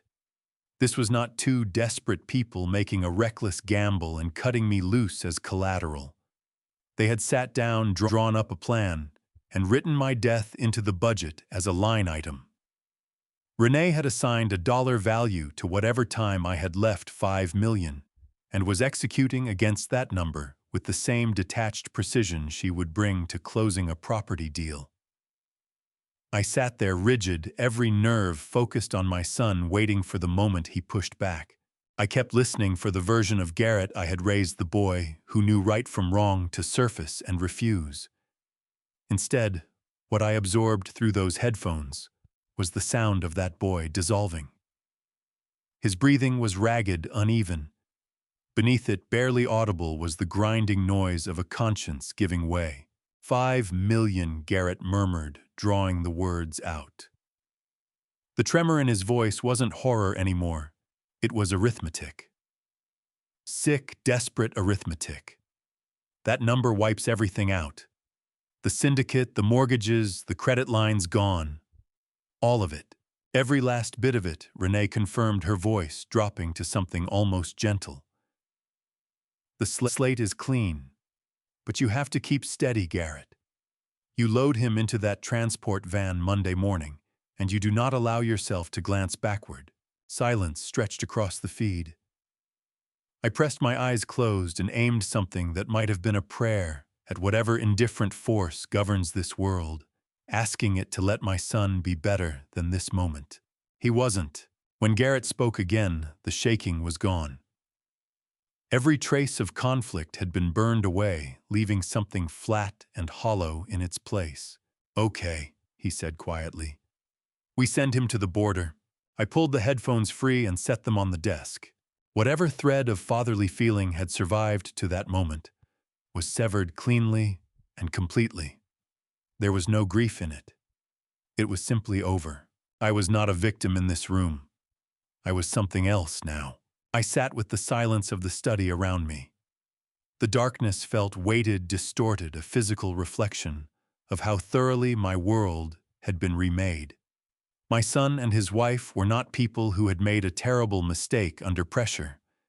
They had deliberately engineered my murder and priced it out to the dollar. They were planning to load me into a vehicle, deliver me to a facility near the border, and wait for a wire transfer while my heart stopped. Any other man in my position picks up the phone and calls the police. He hands over the recordings, names the conspirators, and trusts the system to answer. But I had stopped being that man somewhere during the last few minutes of that audio feed. The legal machinery would grind forward, yes. It would also give them lawyers' delays and the opportunity to stand before a jury wrapped in manufactured sympathy. They would frame themselves as victims of pressure and circumstance. I was not about to hand them that stage. They had reduced my existence to a transaction. I intended to respond in kind. I drew the satellite encrypted phone across the desk, powered it up, and put a call through to Claudette Pereira. The connection opened at once, cutting past standard international routing entirely. "Walter." Claudette's voice was sharp and alert despite the hour. "My team is still working through the commercial real estate records. The damage is worse than we first estimated. The further we get into Renee's margin positions, the uglier the exposure becomes." "The exposure no longer concerns me, Claudette," I said. My voice had gone somewhere very quiet and very still. "What happened tonight changes everything." I pulled an encrypted audio feed out of their penthouse. Renee took out a $5 million life insurance policy against my life using my own forged signature. Monday morning, they intend to move me into an unlicensed facility near the southern border and keep me sedated until my heart fails, all to collect that payout and square their debt with the Detroit syndicate. The line held nothing for a long moment. When Claudette came back, the measured professional tone had been stripped away. What replaced it was anger, precise and cold. "Walter, I'm reaching out to the FBI right now. I have a direct line into the regional directorate. They can be sitting across from Garrett and Renee in federal holding before morning." "Stand down," I said. "No authorities. This stays with me. I need you to pull your forensic team off Renee's real estate wreckage entirely," I told her. "Point every resource you have at the Detroit syndicate. You confirmed earlier they're carrying $2.5 million in debt against my son. I need your people to locate whoever physically holds those promissory notes and open a back-channel conversation." A brief pause. "Walter, those aren't business associates. They function outside every regulatory boundary that exists. These are violent people." "Well, I know precisely what they are," I replied, keeping my voice level. "Which is exactly why this works. Operators like that have no patience for installment plans from a struggling executive when a single lump payment is sitting on the table. Liquid cash in hand will always beat a slow bleed. Pull authorization for a direct wire from the core accounts of the Merit Trust. You're going to deploy my own capital to acquire my son's debt." "You're paying off what they owe," Claudette said, and for the first time genuine bewilderment cracked through her composure. "To protect them?" "Not to protect them, Claudette. To own them. Buy the debt, but do it correctly. Secure the actual promissory notes through proper legal transfer. Move the full $2.5 million obligation out of the Detroit syndicate's hands and into a private holding entity that answers solely to me. The syndicate receives their cash and walks away having signed over every scrap of leverage they carry against my son." A slow exhale came through the line as the architecture of it assembled itself in her mind.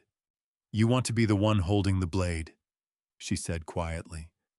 "What I want," I told her, "is to own the axe already in motion above their heads. How quickly can your intermediaries execute the transfer and lock down the paperwork? A full lump sum buyout at that level. They'll move the moment the funds clear," she said, the familiar precision returning to her voice. "I'll push the money through 3 separate shell entities, so the source stays completely buried. As far as the Detroit lenders are concerned, a larger and more aggressive operation simply absorbed their position. Digital contracts and wire transfer, I can have both done inside an hour." "Then do it," I said, and cut the line. I stayed in the dark, with only the glow of the monitor in front of me watching its digital clock advance. Each minute arrived slowly, carrying its own dense and merciless weight. I let myself picture it.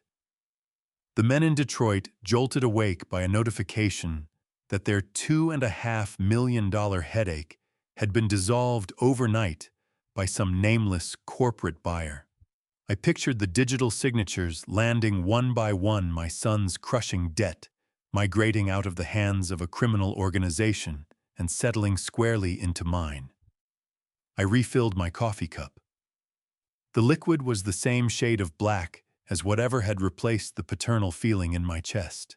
Outside the window, the neighborhood was stirring, completely blind to the seismic redistribution of power taking place behind my blinds. I wasn't tired. The adrenaline of an absolute irreversible betrayal had recalibrated everything inside me. I kept hearing Garrett's voice, that sick, exhaled relief when he agreed to have me killed. He believed he had threaded an impossible needle. He believed discarding his old father was the shrewdest move he'd ever made. 2 hours later, the satellite phone buzzed against the desk. I picked it up before the second vibration. "It's done," Claudette said. There was a quiet, dark satisfaction underneath the words. The wire went through without a hitch. The Detroit syndicate took the buyout and never asked a single question. They've signed over the physical promissory notes and every piece of digital leverage to our anonymous holding company. They are gone from the equation entirely. Garrett and Renee no longer carry any obligation to the criminal underworld. Every dollar of that $2.5 million debt now runs directly back to me. They are required to produce the first $1 million installment by Monday morning, or the holding company is fully entitled to trigger immediate catastrophic asset seizure. I thanked Claudette and put the phone down. The transformation was complete. The bewildered old man who had been folding his life into cardboard boxes, he was gone.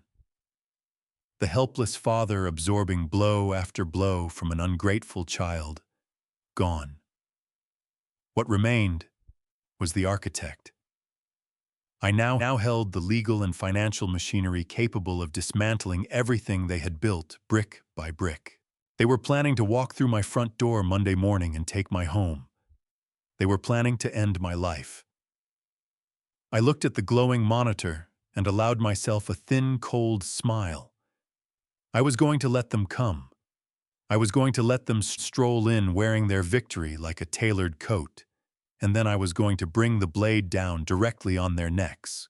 The morning of the 72nd hour broke clear, the sky painted in long, clean strokes of early light.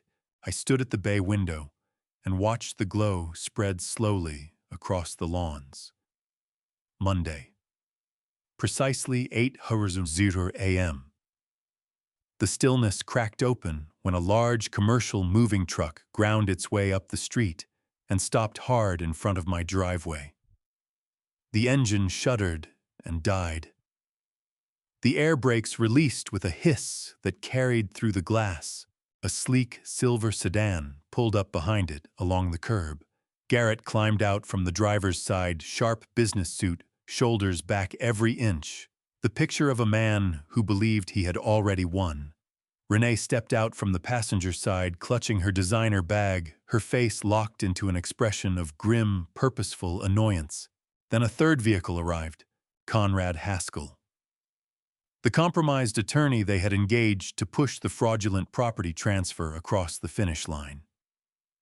He retrieved a polished aluminum briefcase from the back seat, worked his tie into place with the self-satisfied precision of a man who had never once questioned his own cleverness. The three of them gathered on the sidewalk and exchanged low, quick words. They were utterly certain of what they were walking into: a frightened old man surrounded by moving boxes, already beaten, waiting to be quietly loaded into a van headed for an unmarked end. I stepped away from the window and moved to the full-length mirror in the hall. I was not wearing the faded flannel that had become my daily armor of invisibility. I had dressed instead in a perfectly tailored midnight navy suit, woven from imported English wool, a garment I had kept sealed in a cedar closet like a weapon in reserve. I set the knot of my deep cobalt silk tie and adjusted the collar until it sat exactly right. I fastened a vintage platinum watch around my left wrist and felt its familiar weight settle there, the weight of a man who still owned himself. The frail pensioner they had outmaneuvered existed only in their imagination. I walked down the hallway to the living room. Claudette Pereira was already there, having come in through the rear entrance an hour earlier. She'd brought two men with her broad-shouldered, unhurried, dressed in dark suits that hung open just enough to put their federal law enforcement badges in plain view. They stood without speaking behind my leather recliner, their presence filling the room with a quiet, crushing authority. Claudette stood alongside them, a sleek silver tablet in hand, her expression sealed into professional neutrality. I poured a cup of black coffee, carried it to the recliner, and settled in with my legs crossed.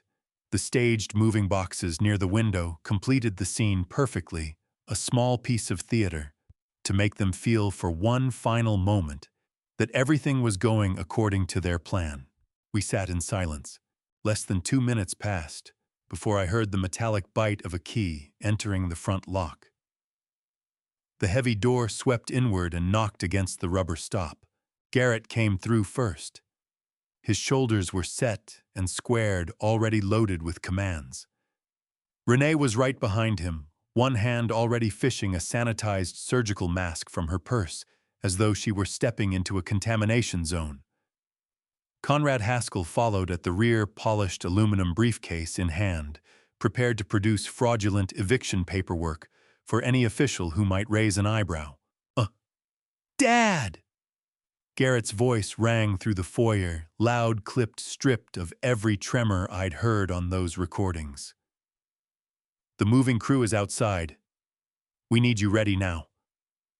Your transport to the medical facility arrives in 20 minutes, and there's no room for delays. He turned the corner into the living room and stopped so suddenly his dress shoes skidded on the hardwood. Renee walked straight into his back and let out a sharp noise of irritation before she looked past him. Then she saw the room. Her eyes went wide, not surprised something closer to physical impact. The confident momentum that had carried both of them through that front door evaporated on the spot. They stood locked in place, unable to move, staring at a scene their minds had no framework to process. I didn't move from the recliner. I raised the coffee mug, took a slow sip, and watched them over the rim. No greeting. No expression beyond a steady, unhurried gaze. I gave them the full weight of the silence. Conrad Haskell, oblivious to the shift that had already occurred, pushed past my frozen son and strode into the center of the room. He made a show of hoisting a thick stack of legal documents into the air.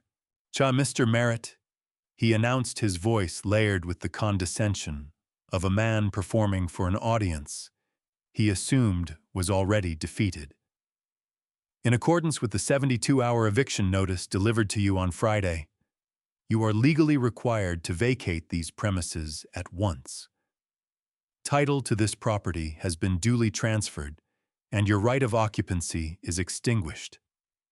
Failure to comply will compel me to contact the county sheriff to remove you for criminal trespass." I set the mug down softly on my knee. I looked at the attorney and let the silence breathe for one more second before I let the smile arrive just barely at the very edges of my mouth. "You are more than welcome to make that call, Mr. Haskell," I said. My voice came out even and low, carrying the kind of quiet that fills a room. "Though I suspect the two gentlemen standing behind me may spare you the effort." Haskell stopped waving his papers. His gaze moved past me. The moment his eyes found the federal badges catching the light, the performance collapsed. The color left his face as if a drain had been opened somewhere below his collar. Garrett hadn't moved from the archway. He was staring at my suit, the cut of it, the fabric, his jaw fractionally loose, while his mind tried to reconcile the defeated old man he'd planned for with the figure sitting in front of him. Renee's eyes had gone to Claudette. One look at Claudette and Renee understood the precise species of trouble she was facing. "Arrête," I said, pulling my gaze away from the attorney and settling it on my son. "You look like a man who wasn't expecting this. Did you genuinely believe I would spend whatever days I had left sedated in some unlicensed facility near the Mexican border compound? Did you think I'd simply allow myself to be chemically walked into the ground so you could file for a $5 million life insurance payout?" Garrett lurched backward as though the words had connected physically. His shoulders found the wall. His breathing went short and fast and shallow, the breathing of a man whose exits have all been sealed. He knew. He could see it in my face. The recordings existed, and I had heard every word. Renee began to shake. Her designer bag slipped from her fingers and struck the floor. "You have exactly 10 seconds to explain yourselves," I said, and my voice carried no heat whatsoever, only the flat, absolute zero of a man who has already decided. The silence that followed was not empty. It had weight and texture, and it pressed down on all three of them like something structural giving way. Garrett's mouth came open, but whatever he intended to say dissolved before it reached air, struck dumb by the full, terrible weight of how badly he had miscalculated. Renee edged backward until her shoulders found the drywall, pressing herself flat against it, as though the wall might absorb her if she pushed hard enough. But neither of them was my primary target in that moment. I turned my head slowly and fixed my attention on the third man in the room, Conrad Haskell, the attorney who had cheerfully engineered every legal piece of this murderous scheme. The smug confidence that had been sitting on his face like a permanent fixture dissolved in an instant.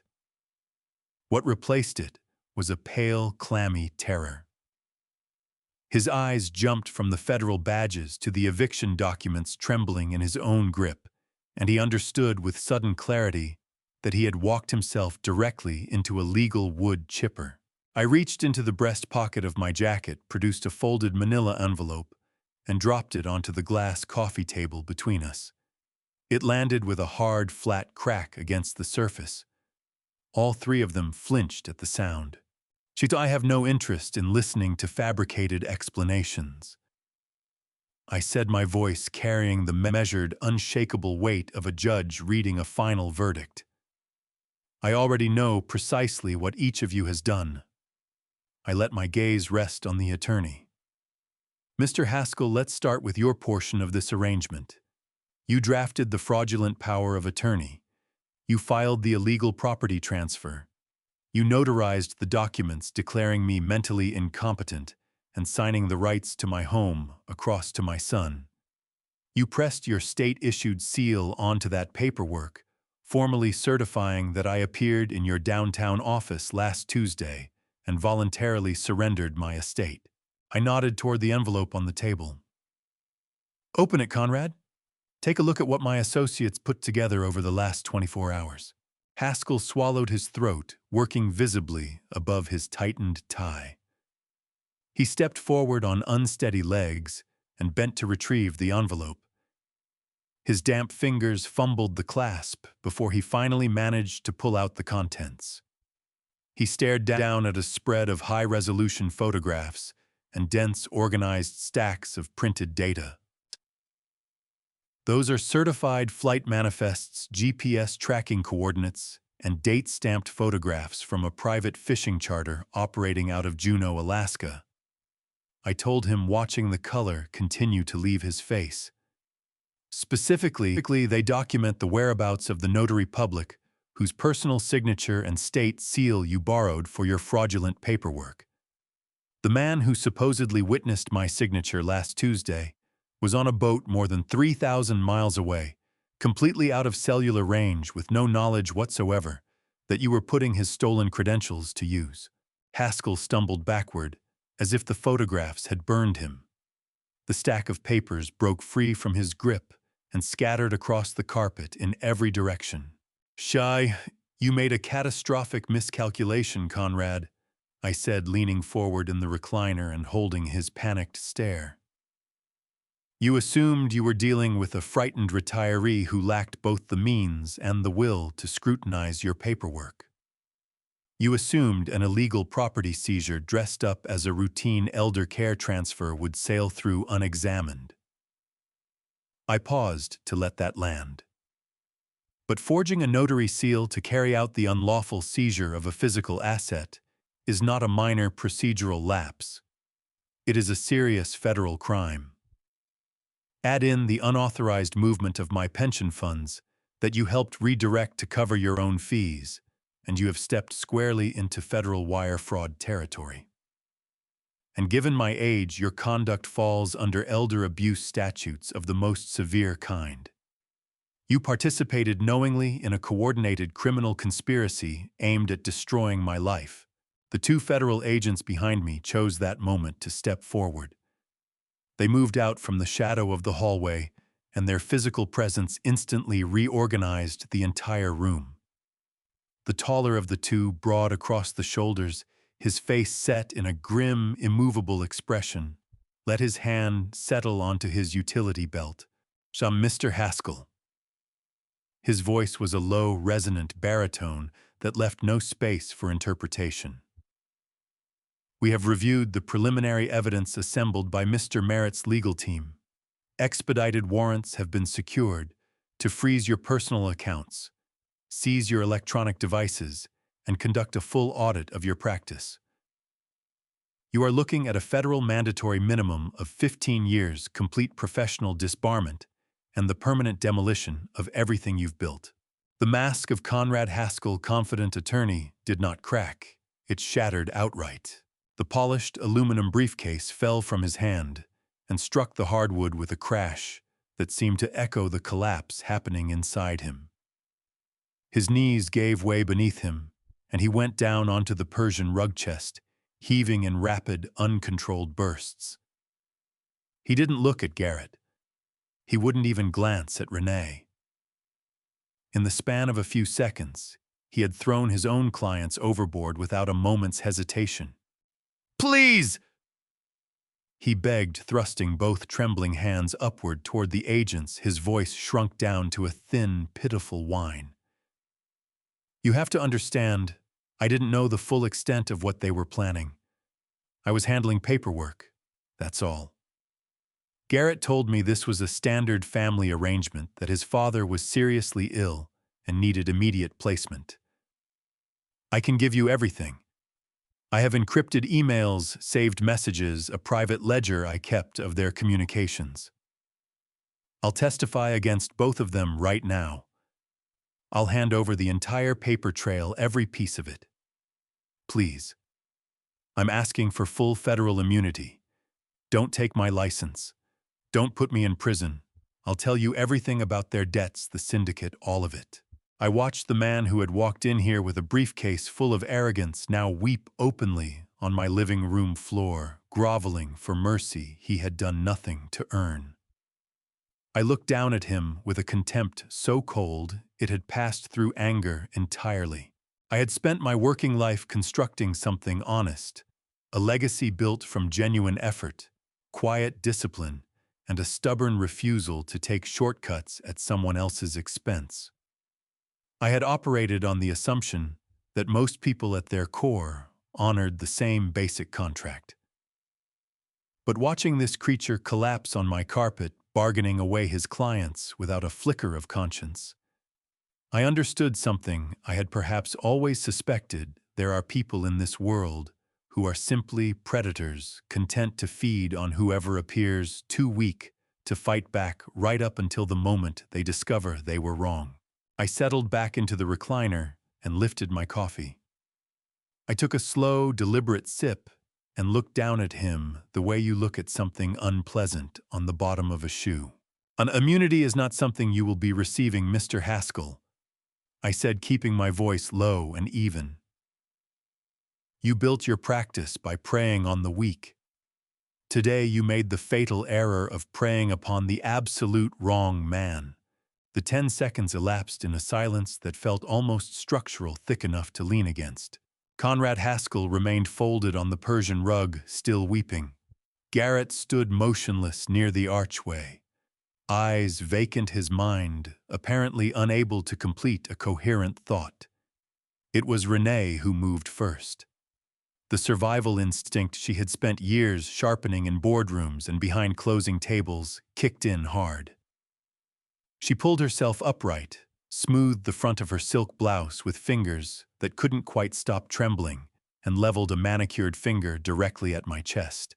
"Oh, you are bluffing!" she snapped, her voice pitching upward and ringing off the high ceilings.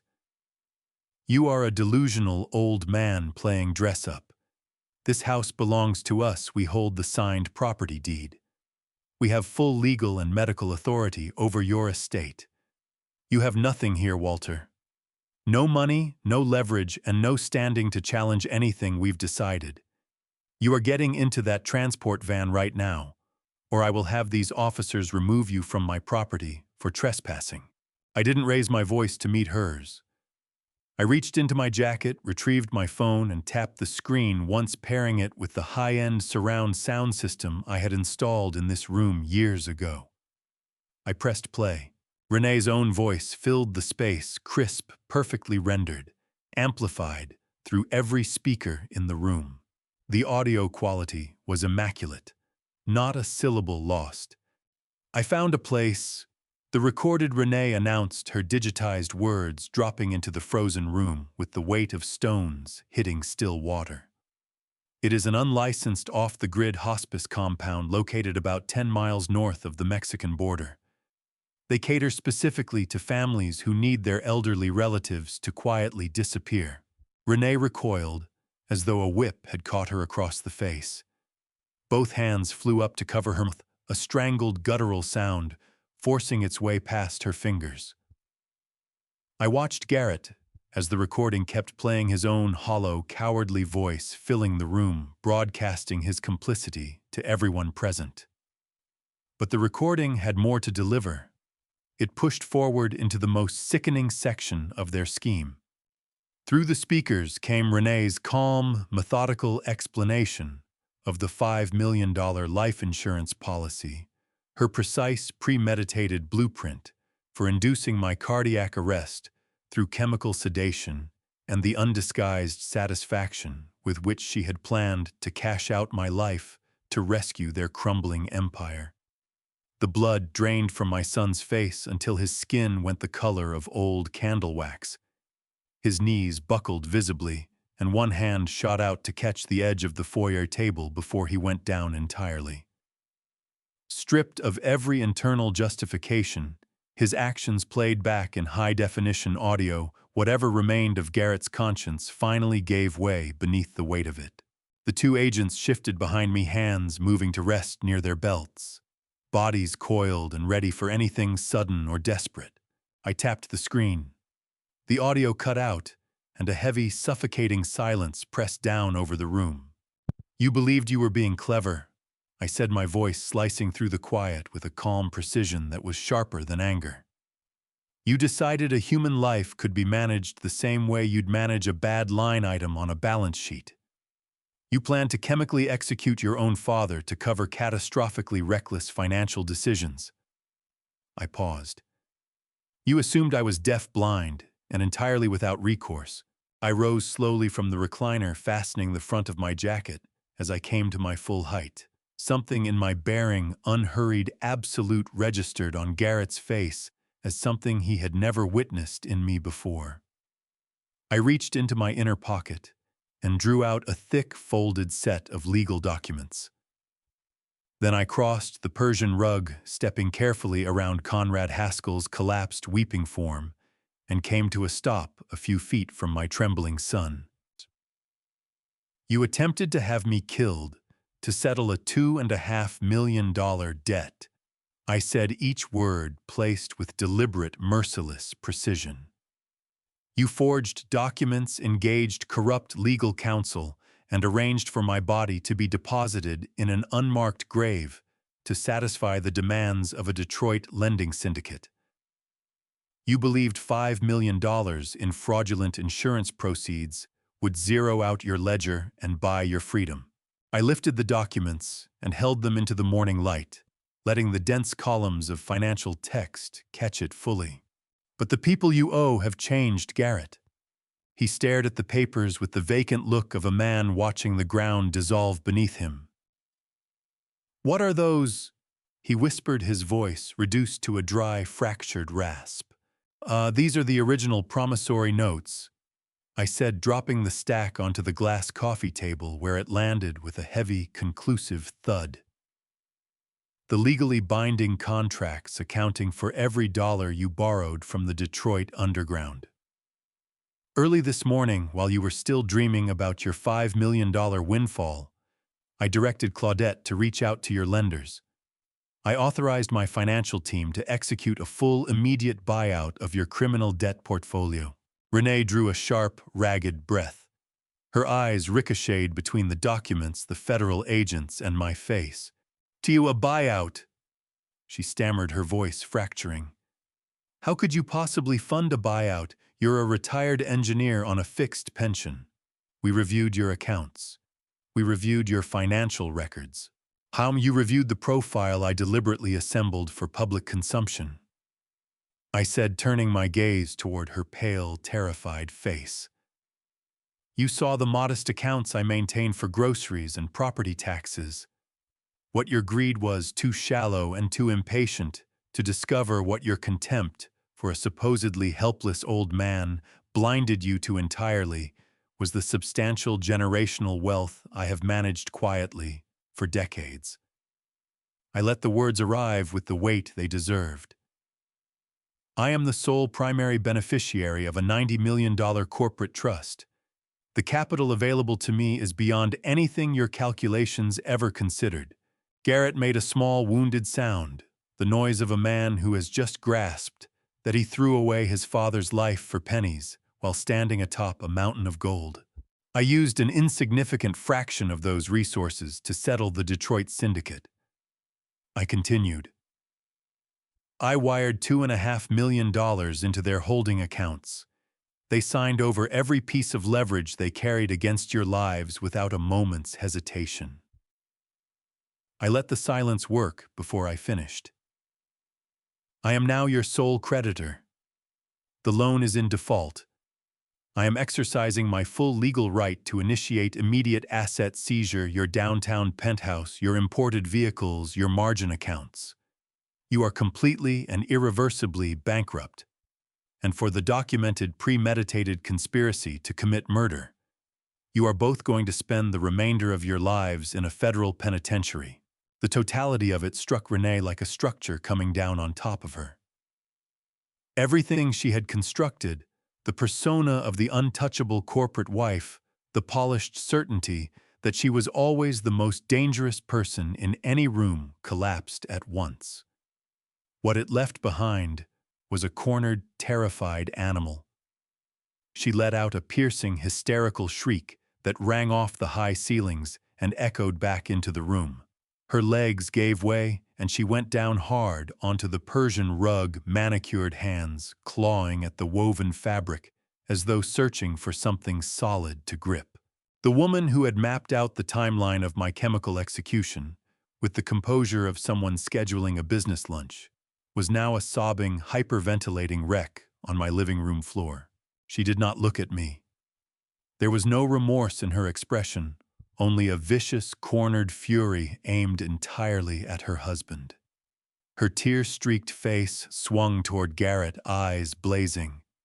This is completely your fault," she screamed, her voice cracking apart on every syllable.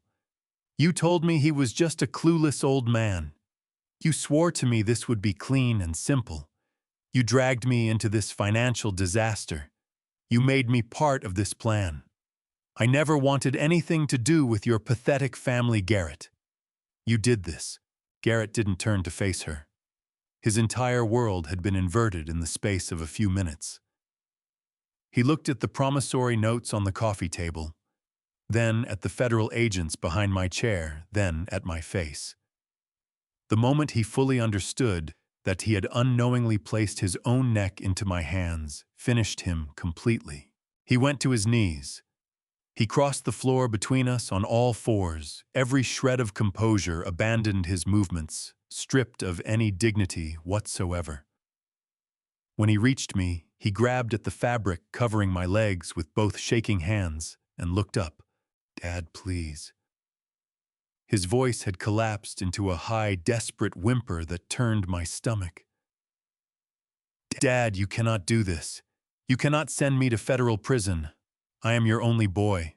He kept going, the words tumbling out in a desperate torrent. I was terrified.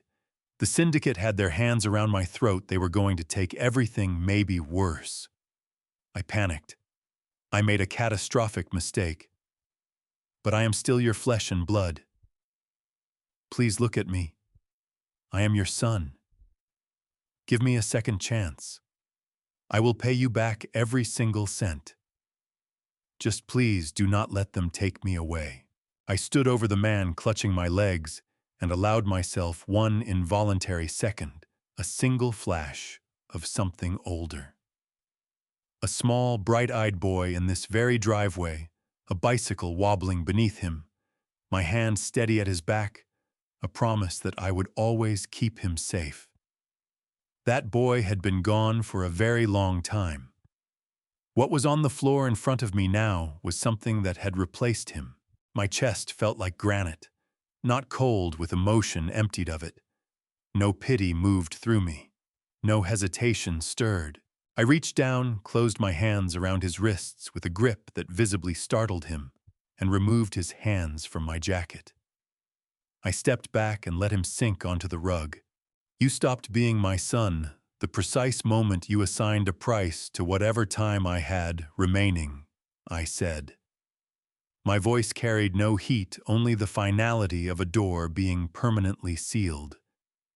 You ended that bond the instant you arranged for a transport van to carry me to a border facility to be chemically put down.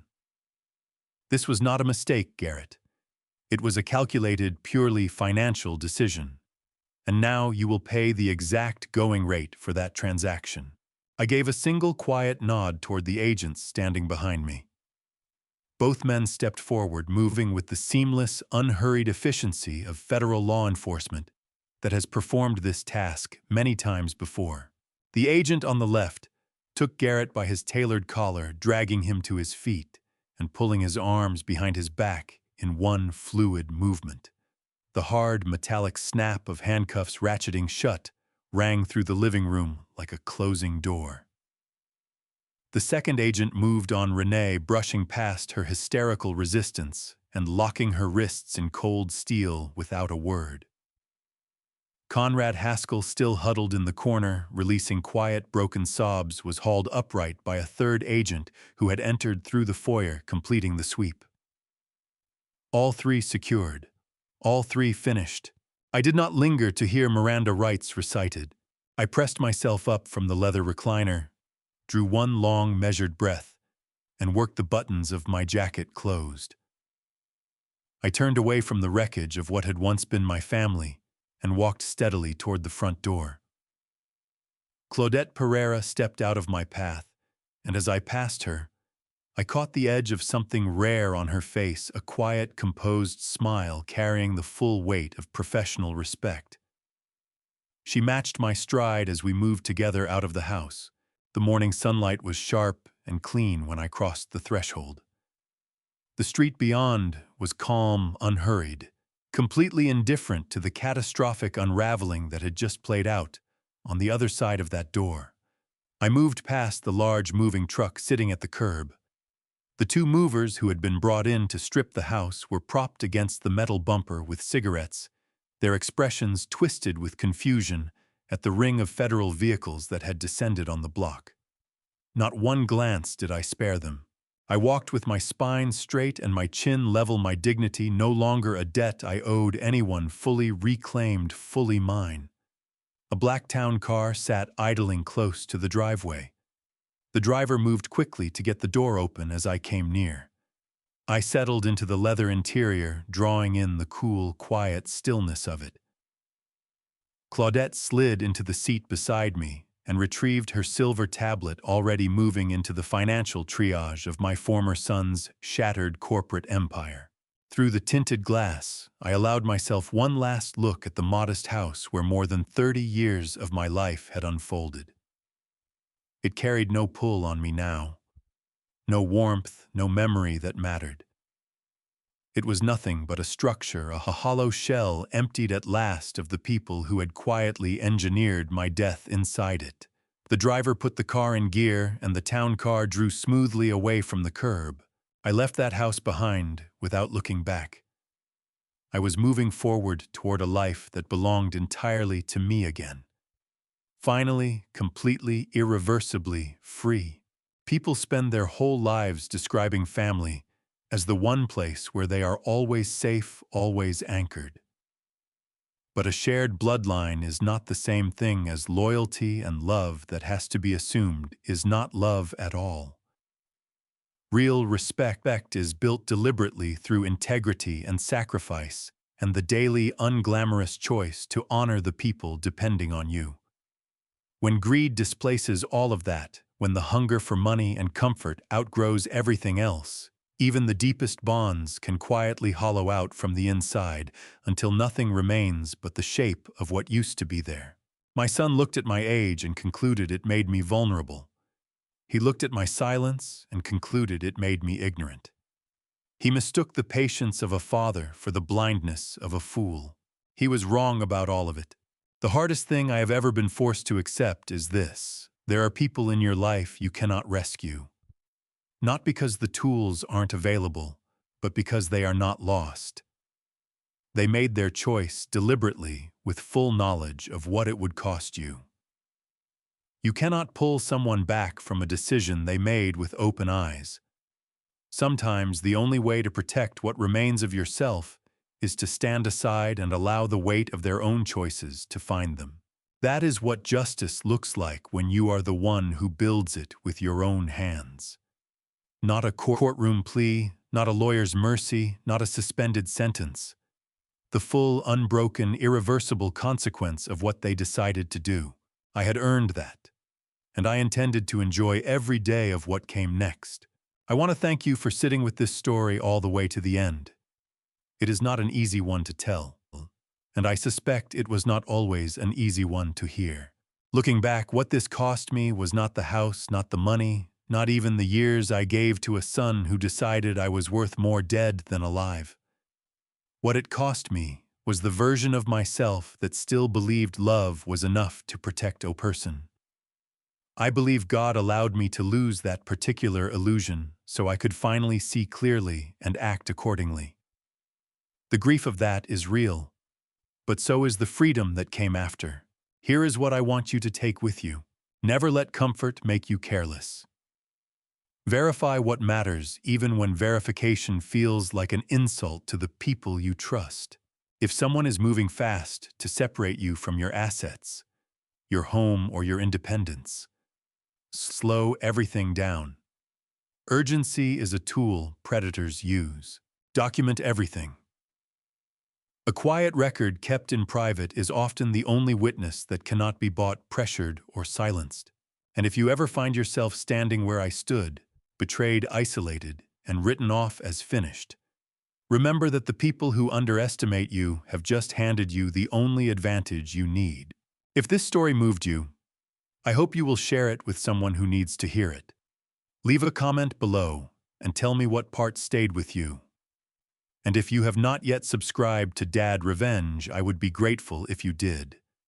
There are more stories here, and every one of them matters. Thank you, truly. Take care of yourself out there.